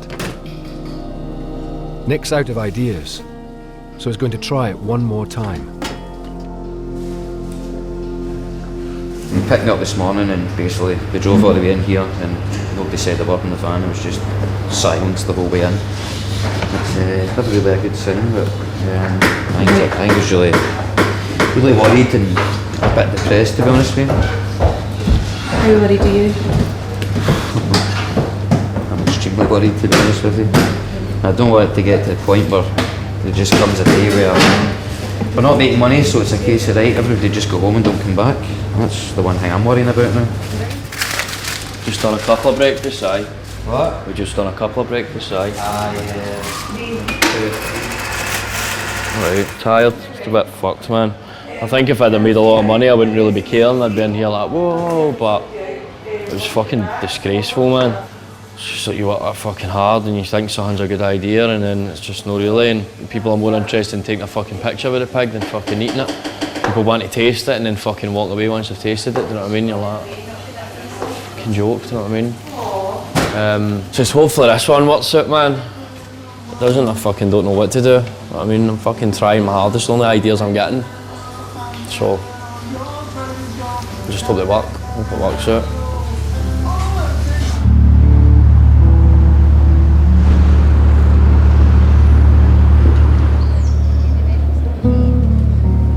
Bullets on the street. After last week's encounter, he's got something to prove and is going to poster in broad daylight.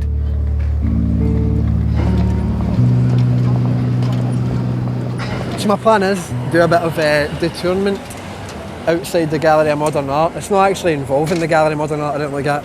It's they have like signs outside it. I don't know if you see like that when it says pedestrian zone. There's a red ring, but I think that when they've bought them, there's no graphic for skateboarding or rollerblading. So basically, it's like a blank canvas, and I made these up a while ago. Basically, like nice plastic letters that spell the word fun. I've did this exact one before when I was up the ladder. 2 police officers just happened to stop by and asked me what I was doing, and I basically just made up some excuses and I took it back down for them, you know. And then I left. The worst thing you could say would be that you're doing it because it's street art. Because as soon as you say street art, that's when bells start ringing, you know, and that's when you start getting fines and stuff like that. If you say it's something to do with like college or uni, if you say it's some part of a project that you're doing for uni, that's always a good way to start. Because everyone loves students, you know.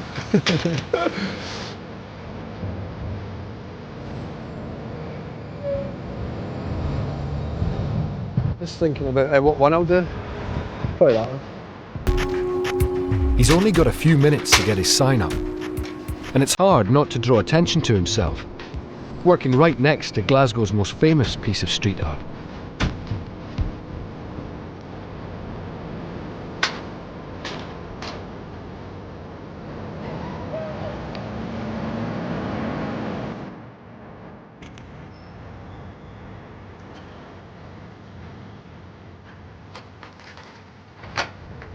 So good? Yep. Good. Very good. Very easy. I'm glad that it's back up. Like I like that the best out of a lot of stuff I'd done in the past. It's quite good. And I didn't get caught.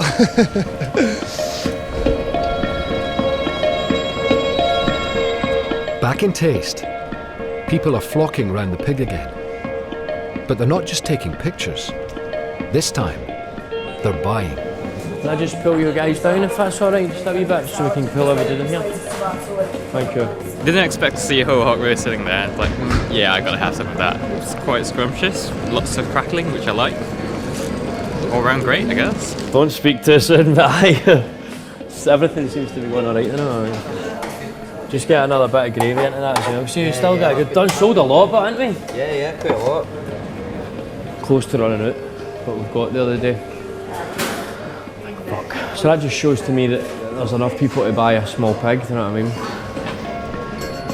The pig plan seems to have come good. Oh, Jesus Christ, that was fucking busy, wasn't it? Aye, mate, that was really good, man. Happy with that there. Yeah, I've sold half a pig today, I've sold them loads. That whole bit there was about that deep, full of meat when we started service, so sold a good lot today. I fucking sold about 35 kilos of pig today. And it's the last Monday in a month. No cunts fucking get any money and we've cleaned up today. Swallowed my heart before, man, but now I'm fucking cool. It's brilliant, exciting, got that buzz back. I was fucking starting to feel down, like I wasn't going to get past that fucking marked of what we were making before, but now it's fucking easy, man. Nick has proved that the pig can work, but he has a long way to go to sell the rest of his pigs.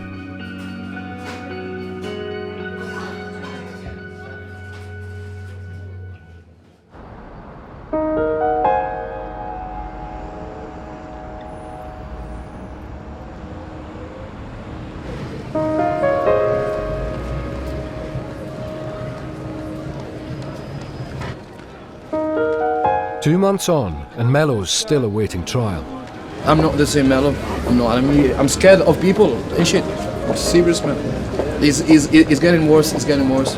Somebody to accuse me. Do you know what I mean? He just has to wait until he can clear his name or face going to prison.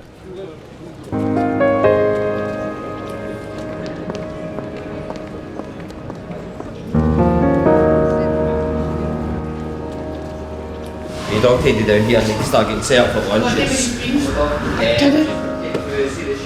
2 months after Nick introduced the pig to taste, the business is now flourishing and the pork has been selling out. It's been going really well, really well. We've done £600 yesterday, which is a massive improvement. It's probably up at least 40% on what we were doing before we changed, so it's looking good. Aye, that's it, we're smashing it every day and it's brilliant, it's a lot better, everybody's a lot happier, it's a lot calmer, it's just good, everybody knows what they're doing and it's fine. It's very pleasing after a lot of hard work over the past year to finally, I think we've started doing good, do you know what I mean? It's like, it's good, it's pleasing, it gives you a lift, it gives you a boost, it gives you a bit more drive, a bit more gets passion back into you, and it does, it's good. That's it, there's no problem with getting shot or anything like that. We're doing enough money to cover us, we can pay the rent, we can pay the wages, getting a wee bit extra profit on top. Once we get a new pigs in, we should be doing a bit better as well. Aye, it's really good, fucking brilliant. Thank God, I'm very happy, finally.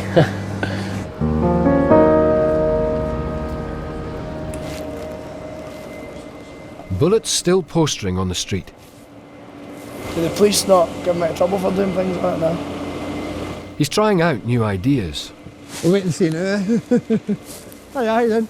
And trying his hardest not to get caught. It's for the HMV shop, it's reopening in like a week's time, so it's a bit of visual merchandising you would call it. Nah, sorry. And still getting away with it. Right. See you after, thank you. I'm happy just to call it a day after that. I don't want to push my luck too far.